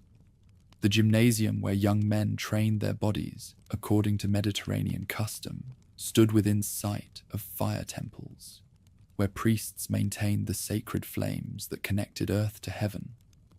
The theatre, where tragedies explored the eternal themes of fate and human ambition, drew audiences that included both European colonists and local aristocrats, while the library that accumulated texts in dozen languages became a center of learning that attracted scholars from the edges of the known world. The marriage policies that bound the ruling dynasty to the great families of the territory created networks of kinship that transcended ethnic boundaries, while strengthening the throne's legitimacy among diverse populations. When Diodotus gave his daughter in marriage to Prince Arsaces of Parthia, the wedding feast lasted for 40 days and brought together guests whose homelands stretched from the Caspian to the Arabian Sea. The bride's dowry included not only gold and precious stones, but also promises of military cooperation that would reshape the balance of power throughout the region. Euthydemus the Magnanimous, who succeeded to the throne after Diodotus's death, proved himself both a worthy heir to the founding vision and an innovator who expanded its possibilities in directions his predecessor had never imagined. the son of a Magnesian colonist who had risen through merit rather than birth, he understood better than most the transformative power of institutions that rewarded talent regardless of its origins. His reign marked the true flowering of the synthetic culture that would make this domain unique among the Hellenistic powers. The administrative system that evolved under Euthydemus balanced central authority against local autonomy in ways that allowed the monarchy to maintain unity, while accommodating the diverse needs of populations separated by vast distances and profound cultural differences. Provincial governors, drawn from both Mediterranean and Iranian aristocracies, administered justice according to legal codes that blended European concepts of citizenship with Asian customs of tribal law. The result was a framework for governance that proved both flexible enough to adapt to changing circumstances and strong enough to maintain order across territories that had never before been successfully unified. Religious ceremonies that honored both Olympian deities and Iranian Yazatas created shared experiences that bound together communities whose ancestors had worshipped different gods under different skies. The great festivals that mark the changing seasons became occasions for displaying the harmony between practices that had once seemed irreconcilably opposed. During the spring celebration of Novruz, Mediterranean choruses sang hymns to Dionysus, while Persian priests offered prayers to Ahura Mazda, and the wine that flowed at royal banquets had been blessed by representatives of both faiths. The palace conspiracies that periodically threatened royal authority reflected the inherent tensions in a system that sought to balance so many competing interests and loyalties. The assassination plot led by Eucratides the Ambitious failed not through lack of support, but because the conspirators could never agree on what should replace the existing order. Some dreamed of a purely European restoration that would align the state with Mediterranean powers, while others envisioned a return to traditional Iranian forms of governance. The diversity that made the territory strong also made revolutionary unity nearly impossible to achieve. Demetrius the Invincible, son of Euthydemus, and perhaps the greatest military genius the dynasty produced, turned his attention southward toward the fertile valleys of India, where the Mauryan Empire was collapsing into fragmented principalities ripe for conquest. His invasion of Gandhara marked the beginning of the most audacious phase of territorial expansion, as European armies crossed the Hindu Kush to plant their standards in lands where the great conqueror himself had barely established a foothold. The mountain campaigns that preceded the Indian expedition tested every innovation that 2 generations of synthesis had produced. Engineers trained in both Mediterranean siegecraft and Persian hydraulics carved roads through passes that had never known the wheel, while cavalry forces that combined Macedonian discipline with Bactrian horsemanship pursued enemies across terrain that challenged the limits of military logistics. The siege engines that breached the walls of Kapisa were marvels of hybrid technology, catapults designed according to European principles, but constructed from materials and using techniques that reflected Asian expertise. Elephant battles defined the Indian campaigns that introduced Mediterranean tacticians to forms of warfare that required entirely new approaches to military organization. The great beasts that carried towers filled with archers could scatter even the most disciplined phalanx formations. Yet patient observers learned that their very size made them vulnerable to specific countermeasures.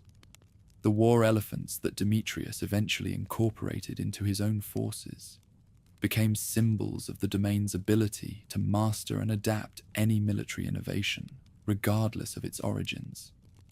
Trade routes that connected the Mediterranean world with Asian markets passed through territories that the state controlled, bringing unprecedented prosperity to cities that had previously survived on agriculture and local crafts.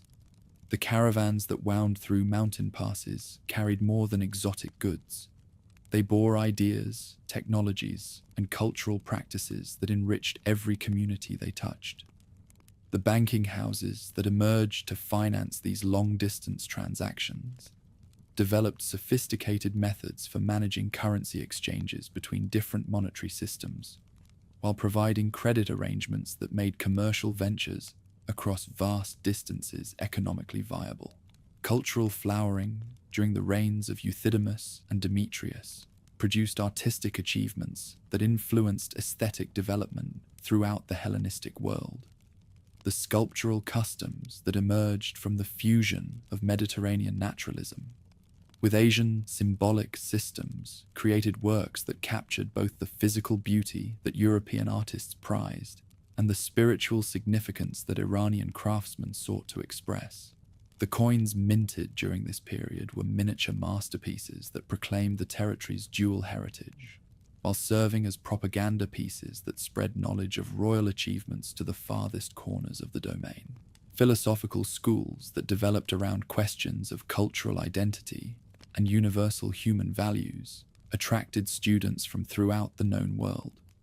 The academy that Euthydemus established at Ai-Khanum became a center for intellectual exchange, where Aristotelian logic encountered Zoroastrian theology, where Platonic idealism wrestled with Buddhist concepts of reality and illusion. The debates that echoed through its halls contributed to the development of cosmopolitan thought that would influence philosophical development for centuries. The architectural innovations that characterized royal building projects reflected both the practical requirements of governance in a diverse territory and the aesthetic preferences of populations whose artistic customs had developed along different lines. The palace complex that Demetrius constructed at Begram combined Mediterranean proportions with Iranian decorative motifs, while incorporating structural techniques that reflected local climate and seismic conditions. The result was a distinctive architectural style that influenced construction throughout Central Asia, while creating spaces that could accommodate the complex ceremonial requirements of synthetic court culture.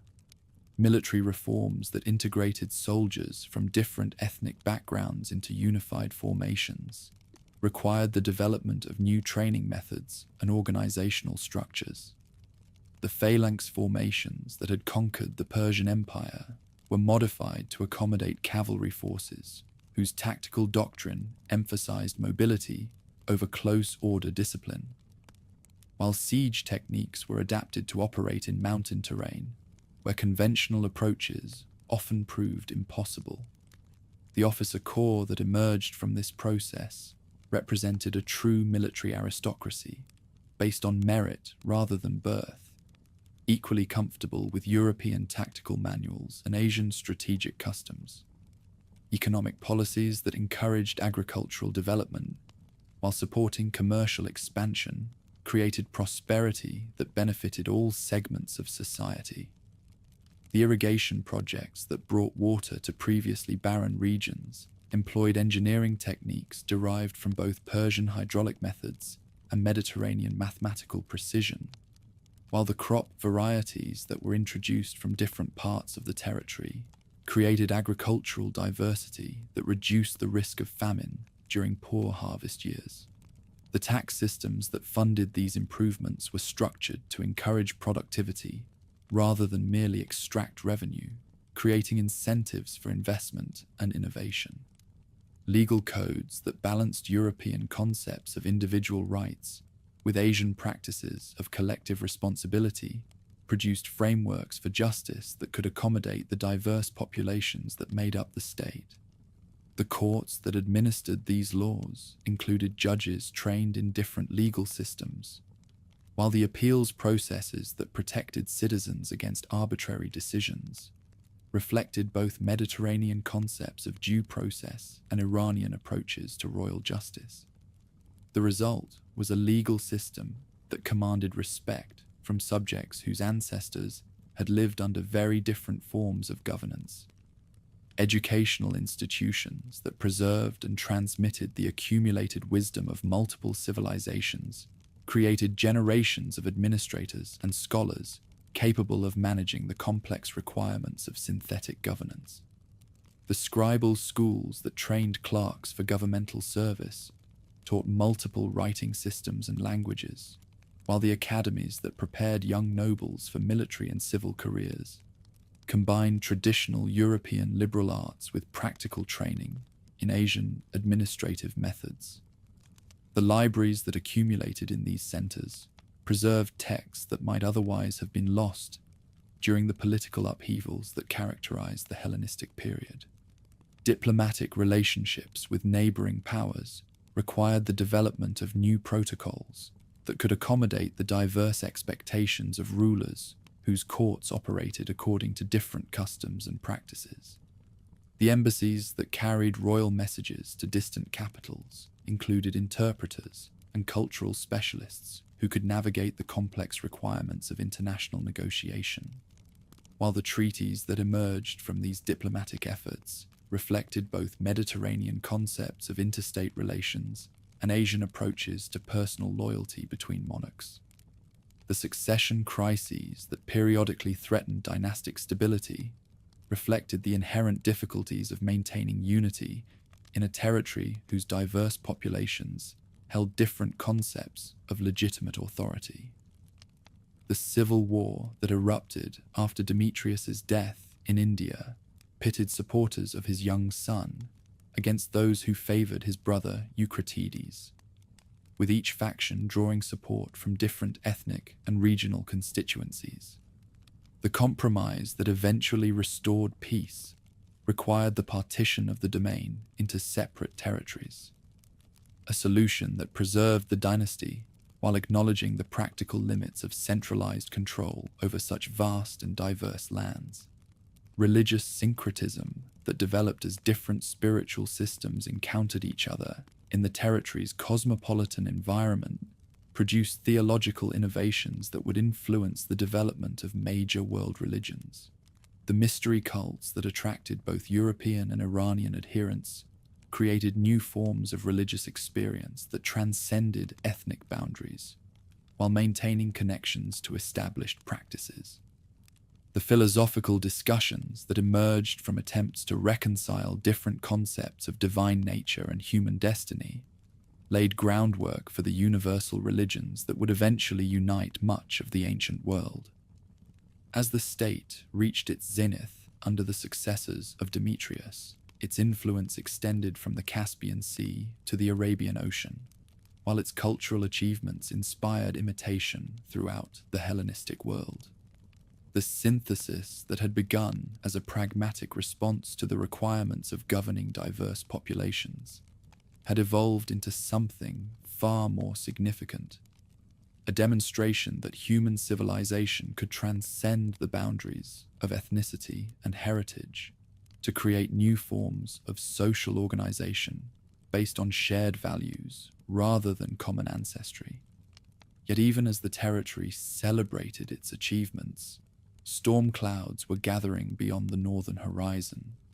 The nomadic confederations that had been held in check by the strength of settled civilization were themselves undergoing transformations that would test every innovation the state had developed. The Yuezhi and their allies represented not merely another military challenge, but a fundamentally different approach to social organization, one that would prove remarkably resistant to the accommodations and syntheses that had served the domain so well in dealing with previous threats. The stage was set for the greatest trial the synthetic civilization would ever face, a confrontation that would determine not merely the survival of political institutions, but the viability of the entire cultural experiment that had made this corner of Asia a beacon of cosmopolitan achievement. The riders who approached from beyond the Oxus carried with them the winds of change that would reshape the ancient world, testing whether the marriage of East and West could survive the ultimate challenge of nomadic fury unleashed upon the carefully constructed harmony of settled life. From the vast steppes beyond the Jaxartes, where the grass sea stretched unbroken to horizons that swallowed armies, and the sky pressed down like a bronze dome upon endless plains, came the thunder of hoofbeats that would reshape the destiny of nations. The Great Confederation moved not as conquerors seeking glory, but as entire peoples driven by forces beyond their control, carrying with them the accumulated fury of generations who had known no home save the saddle, no law save the strength of the sword arm, no loyalty save that owed to the clan chief who could lead them to victory or glorious death. Behind them rode necessity itself, the Xiongnu Confederation, that wolf pack of the eastern steppes whose own expansion had set in motion a cascade of displacement that would topple kingdoms and bury civilizations beneath the hooves of horses bred for combat. The great migration that began in the grasslands of Mongolia would not end until it had washed against the walls of Rome itself, carrying before it the debris of shattered empires and the dreams of peoples whose names would be forgotten, save in the lamentations of their enemies. The tribal chiefs who led this westward surge were men forged in the crucible of steppe warfare, where weakness meant death, and mercy was a luxury that no tribe could afford. Karen the Red Spear, greatest of the Confederation's battle leaders, bore scars from a dozen tribal conflicts, while his horse carried the skulls of enemy champions, whose challenges he had answered with bronze and blood. His was the voice that called the scattered clans together, when the eastern horizon blackened with Xiongnu dust. His the vision that saw salvation in the rich lands beyond the great waters, where settled peoples had grown soft with prosperity. The decision to abandon the ancestral grazing grounds came not from choice, but from the bitter arithmetic of survival.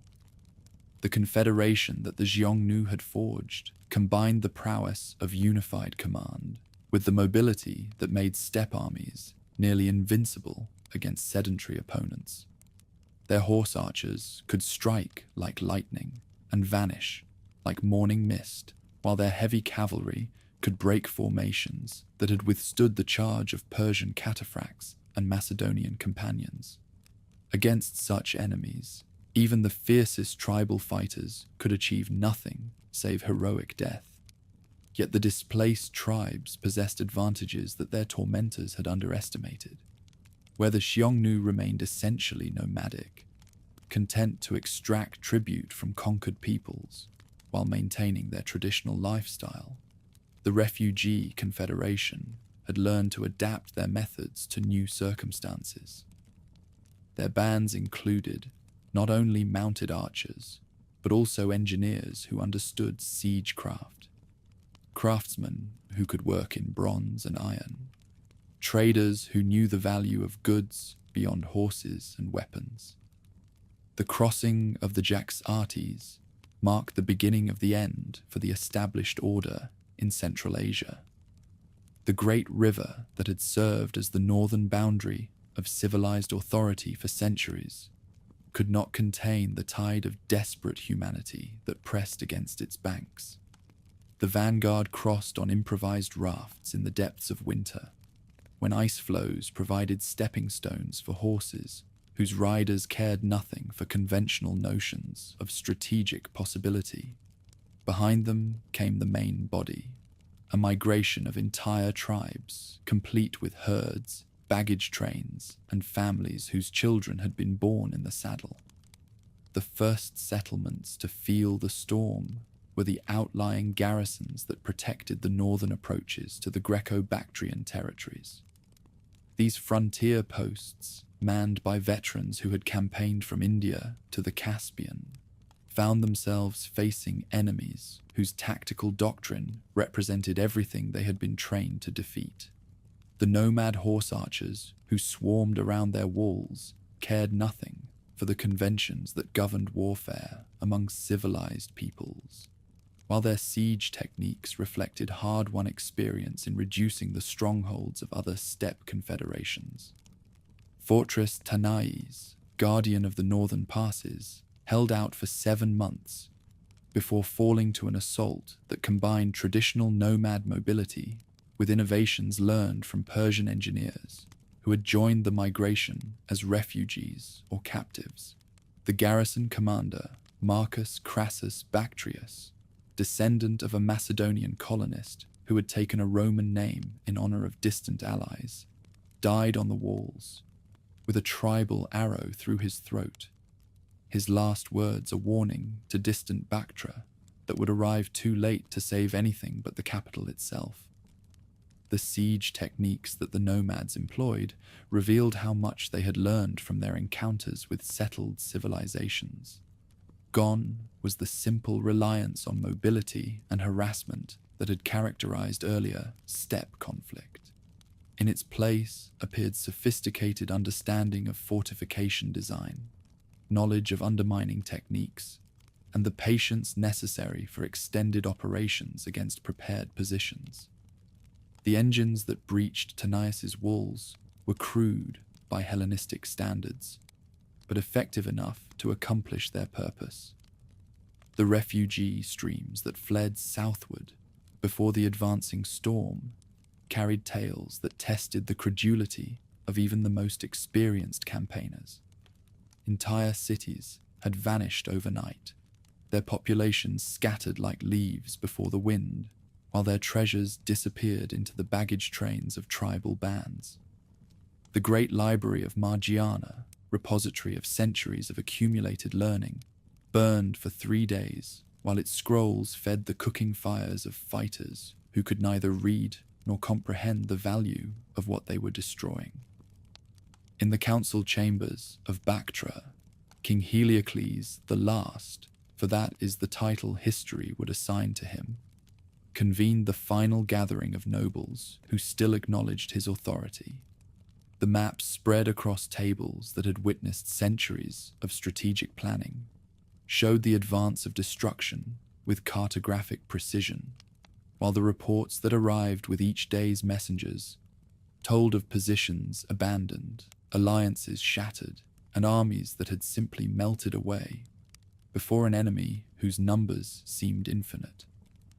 The defensive preparations that followed represented the mobilization of everything that a century and a half of Greco-Bactrian civilization had accomplished. The phalanx formations that had conquered India were called back from their distant garrisons, while the cavalry units that had learned highland fighting in the service of Demetrius abandoned their frontier posts to concentrate for what everyone understood would be the final battle.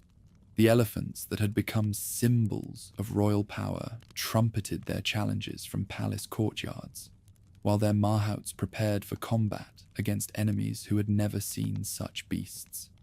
The final stands that marked the dynasty's death throes were fought with a desperate heroism that transformed defeats into moral victories. At the Battle of the Weeping Stones, Prince Diodotus the Younger held the center of the line, while nomad cavalry swept around his flanks like water around a boulder, his phalanx maintaining formation even as arrows darkened the sky above them. The prince himself fell with 17 wounds, his body found days later beneath a pyramid of enemy dead that testified to the price his defiance had extracted. General Eucratides, the Iron Arm, bastard son of the dynasty's greatest king, led the rearguard action that allowed the royal family to escape toward the highland passes. His cavalry charged again and again into the nomad ranks, each attack buying precious time for the refugee columns that stretched for miles along the highland roads. When his horse fell beneath him, pierced by a dozen spears, he continued fighting on foot until sheer weight of numbers overwhelmed even his legendary strength. The tribal fighters who finally brought him down spoke afterward of his courage in terms usually reserved for their own heroes. The sack of Icannum marked the end of an age. The city that had embodied the synthesis of East and West, where gymnasium and fire temple had coexisted in harmony, became a testament to the fragility of civilized achievement. The library that had preserved texts in a dozen languages provided fuel for victory celebrations, while the sculptures that had graced public spaces were broken up to provide raw material for arrowheads and spear points. The theatre where tragedies had explored eternal themes of human fate became a horse corral, its stage littered with the bones of animals slaughtered for tribal feasts. The flight across the Hindu Kush took on the character of an epic poem composed in blood and suffering. The remnants of the royal court, accompanied by whatever soldiers remained loyal to a dynasty that no longer possessed anything to defend, struggled through alpine passes where the air itself seemed hostile to human life. The treasure that they carried, the accumulated wealth of 6 generations of conquest and careful administration, was abandoned piece by piece as pack animals died, and even the strongest men could carry no more than weapons and water. Queen Laodice, wife of Heliocles and mother of princes who would never rule, threw herself from a cliff rather than fall into nomad hands. The crown jewels that had adorned her at coronation ceremonies now served as weights to ensure that her body would never be recovered from the alpine torrent that received it. Her ladies-in-waiting, daughters of noble houses that had governed provinces from Margiana to Gandhara, followed their queen into the abyss, rather than endure the fate that awaited captive women in nomad camps. The pursuing bands that followed the refugees into the highlands found themselves facing terrain that challenged even their legendary adaptability. The horses that had carried them across the steppes struggled in thin air and on rocky slopes, while the weather turned against them with storms that would have deterred more prudent commanders. Yet their chiefs drove them forward with the relentless determination of predators who scented wounded prey, knowing that mercy shown to enemies would be interpreted as weakness by their own followers. The final confrontation came at the Fortress of the Eagles, an ancient stronghold that commanded the highest navigable pass through the Hindu Kush. Here, with their backs to the precipice and nowhere left to retreat, the survivors of the Greco-Bactrian court made their last stand. The siege that followed lasted 19 days, each dawn bringing fresh assaults that tested the limits of human courage, while the defenders' arrows grew fewer and their water ran low. Prince Antiochus the Brave, youngest son of Heliocles and last legitimate heir to the throne, led the final sortie that opened the gates to allow the remaining civilians to attempt escape through secret passages, known only to the Highland guides. The prince himself remained behind with a handful of volunteers, their sacrifice buying time measured in heartbeats for families whose ancestors had ruled an empire. The song that the tribal bards later composed about his death acknowledged a courage that transcended ethnic boundaries. The burning of royal archives marked the symbolic end of Hellenistic rule in Central Asia. Documents that recorded the deeds of kings whose names had echoed from the Ganges to the Oxus fed the flames that consumed the last administrative remnants of a vanished world. The tax rolls that had supported armies, the diplomatic correspondence that had maintained alliances, the genealogies that had legitimized dynasties, all became smoke that dispersed on highland winds while carrying the dreams of civilization into the indifferent sky. The refugees who survived the Alpine crossing found themselves in an India where the political landscape had shifted beyond recognition. The Mauryan Empire that had once provided stable borders and profitable trade relationships had fragmented into competing principalities, whose rulers viewed the Greco-Bactrian survivors as potential allies, dangerous rivals, or valuable hostages, depending upon immediate circumstances. The welcome that awaited them was measured not in hospitality, but in the armed assistance they could provide to local potentates. The settlements that replaced the destroyed cities represented a completely different approach to the relationship between human society and the natural environment, where the Greco-Bactrians had built permanent structures designed to last for centuries. The nomads established temporary camps that could be abandoned without regret when circumstances required movement. The palaces that had housed royal courts became pastures for horses, while the irrigation systems that had sustained agricultural prosperity were allowed to silt up and return to wilderness. The cultural destruction that accompanied conquest reflected not deliberate malice, but fundamental incomprehension of the values that had motivated sedentary civilization. The artistic treasures that had adorned public buildings and private homes possessed no meaning for peoples whose aesthetic sense was expressed through portable objects that could be carried in saddlebags. The written records that had preserved legal precedents and historical narratives were incomprehensible to fighters whose own traditions were maintained through oral recitation. The administrative systems that had governed the Greco-Bactrian territories simply ceased to exist as functioning institutions. The complex hierarchies that had balanced central authority against local autonomy were replaced by the simpler organization of tribal confederation, where authority flowed from personal charisma and battlefield success rather than hereditary right or bureaucratic competence. The tax collection that had supported public works and armed forces gave way to tribute extraction that served no purpose beyond enriching the successful chiefs. Yet the nomads who occupied the abandoned territories were not immune to the influences of the civilization they had destroyed. The craftsmen who survived the conquest found employment, creating weapons and ornaments for new masters, while the agricultural techniques that had sustained settled populations were gradually adopted by nomads whose traditional lifestyle could not support the population concentrations that battlefield success had created. The process of cultural exchange continued, even as its original participants disappeared from the historical record. The final phase of Greco-Bactrian resistance took place not in the traditional heartland, but in the remote highland valleys, where geography provided what armed strength could no longer accomplish. Here, in strongholds accessible only through passes that a handful of determined men could hold against armies, the survivors of the great diaspora established petty principalities that preserved fragments of the vanished world.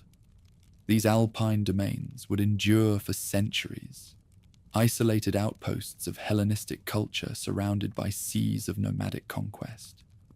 The memory of what had been lost lived on in the epic poems that bards composed around campfires, where the descendants of both conquerors and conquered gathered to hear tales of the time when gods walked closer to earth and heroes bestrode the world like colossi. In these verses, the kings who had ruled from Bactria to Gandhara became figures of legend whose deeds grew more magnificent with each telling, while their enemies transformed from historical nomads into mythological forces of chaos and destruction. The transformation of the Confederation itself from nomadic raiders into settled rulers represented one of history's great ironies. The peoples who had destroyed Greco-Bactrian civilization found themselves inheriting its responsibilities along with its territories.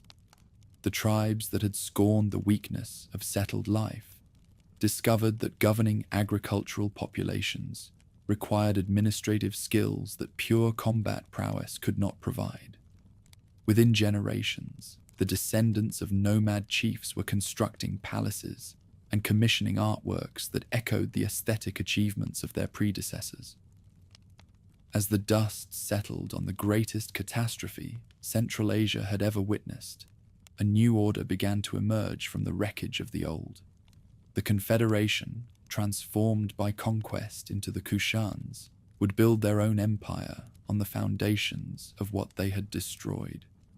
Yet something fundamental had been lost forever.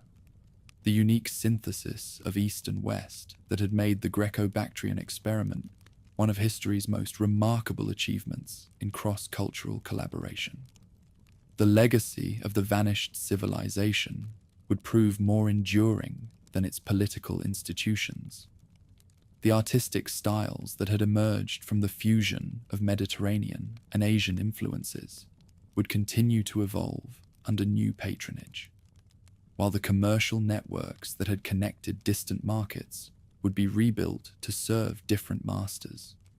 Most importantly, the precedent that ambitious peoples could unite diverse populations under common governance would inspire conquerors and empire builders for millennia to come. Even as the specific example of Greco-Bactrian achievement faded into the realm of legend and half-remembered dream, in the shadow of peaks that had witnessed the birth and death of empires, where eagles soared above valleys that held the bones of heroes and the dreams of vanished kingdoms, a new order took shape from the ashes of the old. The great confederation that had swept away the Greco-Bactrian experiment did not simply destroy, it transformed, adapted, and ultimately became something its founders could never have imagined. The nomads who had scorned the weakness of settled life found themselves inheriting not only territories, but the profound responsibilities that came with ruling populations whose ancestors had built cities when theirs were still following herds across endless grasslands. Kujula Kadphises, greatest of the early tribal rulers, stood in the ruins of Icarium as dawn painted the Hindu Kush in shades of gold and crimson. The city that had once embodied the marriage of East and West lay broken around him, its marble columns toppled and its libraries reduced to ash. Yet in the mind of this former nomad chief, new visions were taking shape, dreams of restoration that would honor both the heritage of his own people and the achievements of those who had come before. The transformation from destroyer to builder would prove as challenging as any conquest his ancestors had ever undertaken. The early dynasties faced challenges that no purely tribal confederation had ever confronted. The territories they now controlled required forms of governance that clan councils and personal loyalty could not provide. Agricultural populations needed protection from raiders while producing the surplus that sustained urban life. Trade routes required maintenance and security that only organized states could guarantee. The very success of their conquest had made them responsible for preserving much of what they had initially sought to destroy. The fusion that emerged from this necessity combined elements drawn from every civilization that had touched these lands. Persian administrative methods provided frameworks for taxation and record-keeping, while Hellenistic urban planning influenced the layout of new settlements. Buddhist monasteries offered models for large-scale institutional organization, and local tribal customs contributed concepts of justice and social obligation. The result was a governmental system unlike anything the ancient world had previously seen. Pragmatic rather than ideological, adaptive rather than rigid. The artistic flowering under royal patronage reached heights that even the Greco-Bactrian experiment had never achieved. The art that adorned royal palaces and sacred monuments drew inspiration from sources stretching from the Mediterranean to the Ganges Delta. Sculptors trained in Hellenistic workshops created images of Buddhist deities, while craftsmen whose ancestors had decorated nomad horse gear produced jewelry that incorporated Zoroastrian fire symbols alongside Hindu lotus motifs.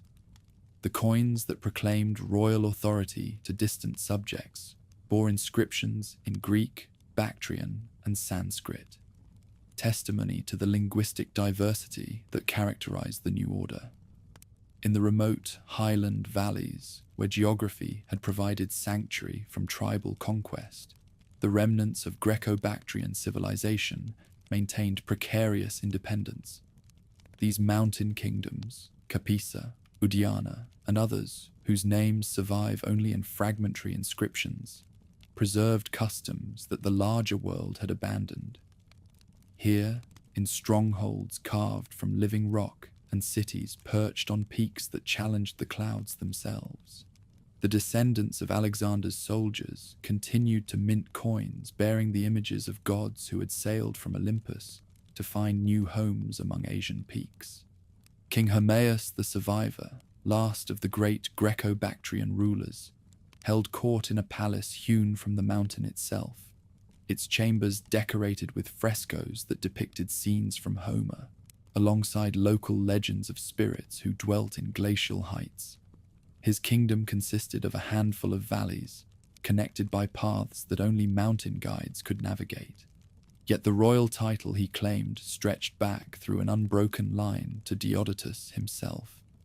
The crown he wore bore emeralds, mined from peaks that had never known foreign conquest, while the scepter in his hand was carved from wood taken from trees that had witnessed the passage of armies since time immemorial. The persistence of Hellenistic practices in these isolated domains created islands of continuity that would influence development long after their political independence had ended. The Greek language survived in ceremonial rites and royal proclamations, while classical education continued in schools attached to temples that served both as places of worship and repositories of ancient learning. The gymnasium heritage adapted to mountain conditions, producing athletes who combined traditional Mediterranean physical training with the climbing and survival skills necessary for life at altitude.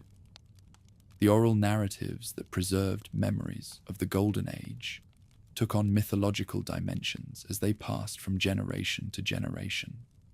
Bards who gathered around hearth fires during the long winter months when snow sealed the passes told tales of kings who had ruled from the Oxus to the Ganges, of queens whose beauty had inspired poems in languages now spoken only by scholars, of battles where heroes had wielded weapons forged by gods and ridden horses that could leap from peak to peak.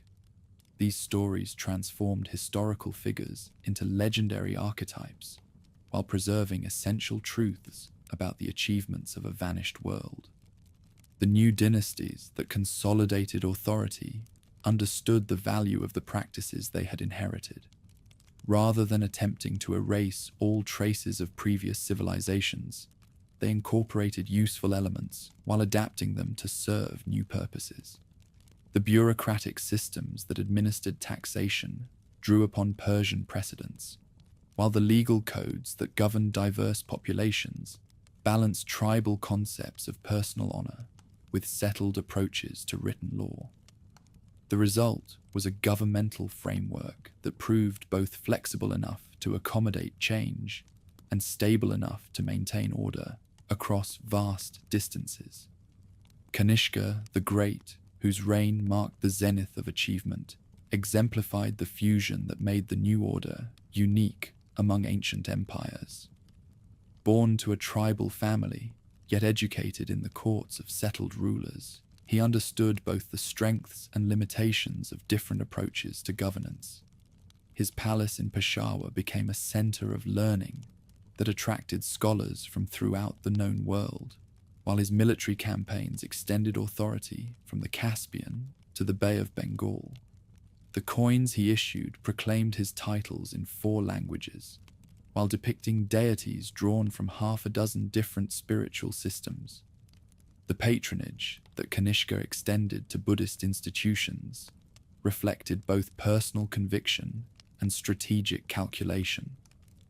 The monasteries that rose under royal sponsorship served not only as centers of instruction, but as nodes in a communication network that connected distant provinces with the central authority. The monks who traveled between these institutions carried more than spiritual messages. They bore news of political developments, reports on commercial opportunities, and observations about local conditions that helped administrators in distant capitals make informed decisions about regional policies. The artistic flowering that characterized the Kanishka period produced masterworks that influenced aesthetic development throughout Asia. The sculptural innovations that emerged from Gandhara workshops combined Hellenistic naturalism with Buddhist spiritual symbolism and tribal decorative motifs to create a distinctive style that would be copied from Central Asia to Southeast Asia. The frescoes that adorned palace walls and monastery chambers depicted scenes from classical mythology, alongside episodes from Buddhist texts, while the textiles produced in royal workshops incorporated design elements drawn from practices spanning half the known world. Trade networks that connected these territories with markets from Rome to China created prosperity that transformed the character of Central Asian society. The Silk Roads that wound through mountain passes and across desert expanses carried more than exotic goods. They transmitted ideas, technologies, and customs that enriched every civilization they touched. The caravanserais that provided shelter for traveling merchants became centers of cosmopolitan exchange, where languages mingled like streams flowing together and where innovations spread faster than armies could march. The spiritual syncretism under royal rule produced theological developments that would influence thought for centuries. The Buddhism that flourished under royal patronage incorporated elements from Zoroastrianism, Hinduism, and local folk beliefs to create new forms of expression that appealed to diverse populations. The Mahayana innovations that emerged from this environment emphasized universal salvation and the interconnectedness of all beings, concepts that resonated with tribal solidarity while satisfying settled populations' desire for personal spiritual development.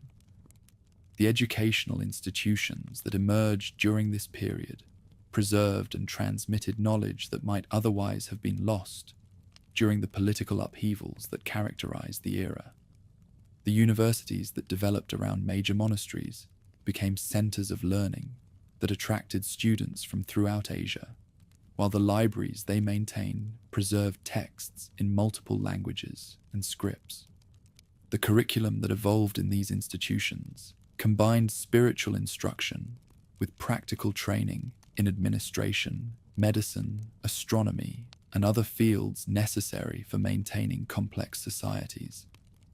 The gradual decline of imperial power reflected the inherent challenges of maintaining unity across territories characterized by enormous geographic and ethnic diversity. The empire that Kanishka had built required constant military pressure to hold together, while the administrative systems that governed distant provinces depended upon communication networks that were vulnerable to disruption by natural disasters and political upheavals. The succession crises that periodically weakened central authority provided opportunities for provincial governors to assert independence, while external enemies probed for weaknesses along extended frontiers. The Sasanian invasions from the west and the resurgent Guptas from the south gradually reduced territories to a fraction of their former extent. Yet the influences that had flourished under royal patronage proved more enduring than the political institutions that had originally supported them. The artistic styles that had emerged from the Great Fusion continued to evolve under new rulers, while the trade networks that had connected distant markets adapted to serve different political masters. The spiritual innovations that had developed in monasteries spread throughout Asia, carrying their message of universal compassion to audiences that the original patrons could never have imagined. The memory of the Great Experiment lived on in the chronicles of distant kingdoms and the verses of poets whose audiences had never seen the mountains where East and West had learned to speak with one voice. Chinese historians recorded the achievements of the great Yuezhi, who had transformed themselves from tribal raiders into the builders of civilization, while Indian texts celebrated the patrons whose generosity had supported the monasteries where Buddhist philosophy reached its highest development. Persian chronicles acknowledged the military prowess of enemies who had learned to combine mobility with settled resources to create armies that could challenge even the heirs of Cyrus and Darius. The ruined cities that marked the sites of imperial capitals told stories that written chronicles often omitted. The coins buried in forgotten hoards displayed the spiritual and ethnic diversity that had characterized the empire at its height, while sculptures abandoned in monastery courtyards demonstrated the artistic achievements that had resulted from the Great Fusion on an unprecedented scale. The crumbling walls of palaces and temples revealed architectural innovations that had combined practical engineering with aesthetic ambitions drawn from multiple heritages. In the high valleys, where seasonal herders still follow ancient migration routes, local legends preserve memories of the time when gods walked among mortals, and heroes performed deeds that shook the foundations of the world. These oral accounts, passed down through countless generations of storytellers, transform historical figures into mythological archetypes while preserving essential truths about human achievement and failure. The kings who once ruled these mountains become symbols of just governance, while their queens represent the beauty and wisdom that inspire great deeds across generations. The Islamic conquest that would eventually sweep through Central Asia encountered populations whose heritage reflected centuries of adaptation and accommodation. The Arab armies that planted their banners on the ruins of ancient cities found communities that had already learned to balance competing loyalties and accommodate diverse practices within unified societies. The administrative methods that Muslim rulers employed often drew upon precedents established during the imperial period, while the architectural styles that characterized early Islamic monuments incorporated decorative elements that had evolved under tribal patronage. The scholarly practices that had flourished in Buddhist monasteries provided frameworks for the Islamic institutions of learning that would make Central Asia a center of intellectual achievement during the medieval period. The translation movements that preserved Greek philosophical texts often worked from versions that had been copied in imperial scriptoriums, while the mathematical and astronomical innovations that characterized the Islamic Golden Age built upon foundations laid by scholars who had served royal patrons. The intellectual fusion that had characterized the imperial period provided precedents for the achievements that would make Baghdad and Samarkand centers of world learning. As the centuries passed and new empires rose and fell across the ancient homeland of experiment, the legacy of the achievement lived on in forms that its creators could never have anticipated. The Buddhist art that had emerged from the Great Fusion influenced aesthetic development from Korea to Indonesia, while the philosophy that had evolved in Gandhara monasteries shaped spiritual thought throughout Asia. The precedent of successful accommodation inspired rulers throughout the medieval world to attempt their own experiments in uniting diverse populations under common governance. The kingdoms that later occupied the territories where nomads had once learned to build cities continued to draw upon practices established during the Great Age of experimentation. The palace complexes that dotted the landscape from Afghanistan to Pakistan preserved architectural elements that testified to humanity's capacity to transcend ethnic boundaries in pursuit of shared prosperity. The royal treasuries that displayed artifacts from the imperial period told stories of successful cooperation between peoples whose descendants would face similar challenges in ages yet to come. Yet perhaps the most enduring legacy of the Great Experiment lies not in material achievements, but in the demonstration that human civilization can transcend the boundaries that seem to separate irreconcilably different ways of life. The nomads who learned to appreciate the value of books, the settled populations who discovered the virtues of mobility, the artists who created beauty from the marriage of competing approaches, all testified to possibilities that remain relevant wherever diverse peoples seek to build common futures. In the end, The story of Bactria stands as more than a chronicle of political rise and fall. It represents humanity's ongoing struggle to balance the claims of heritage against the demands of change, the desire for purity against the benefits of accommodation, the comforts of isolation against the opportunities that come from engaging with the wider world. The twin thrones that legend claims still stand in hidden valleys, one of bronze representing the endurance of settled civilization, one of stone symbolizing the strength of tribal heritage, remind us that true achievement often comes not from the triumph of one way of life over another, but from learning to honor both while creating something entirely new. The mountains remain eternal witnesses to the passage of armies and the birth of dreams. The rivers still flow toward distant seas, carrying with them the hopes and sorrows of generations yet unborn. And somewhere in the silence between wind and stone, the spirits of ancient accommodation continue their eternal dance, waiting for the next group of visionaries bold enough to believe that human beings can transcend their differences to create civilizations worthy of the mountains that cradle them and the sky that calls them toward impossible heights.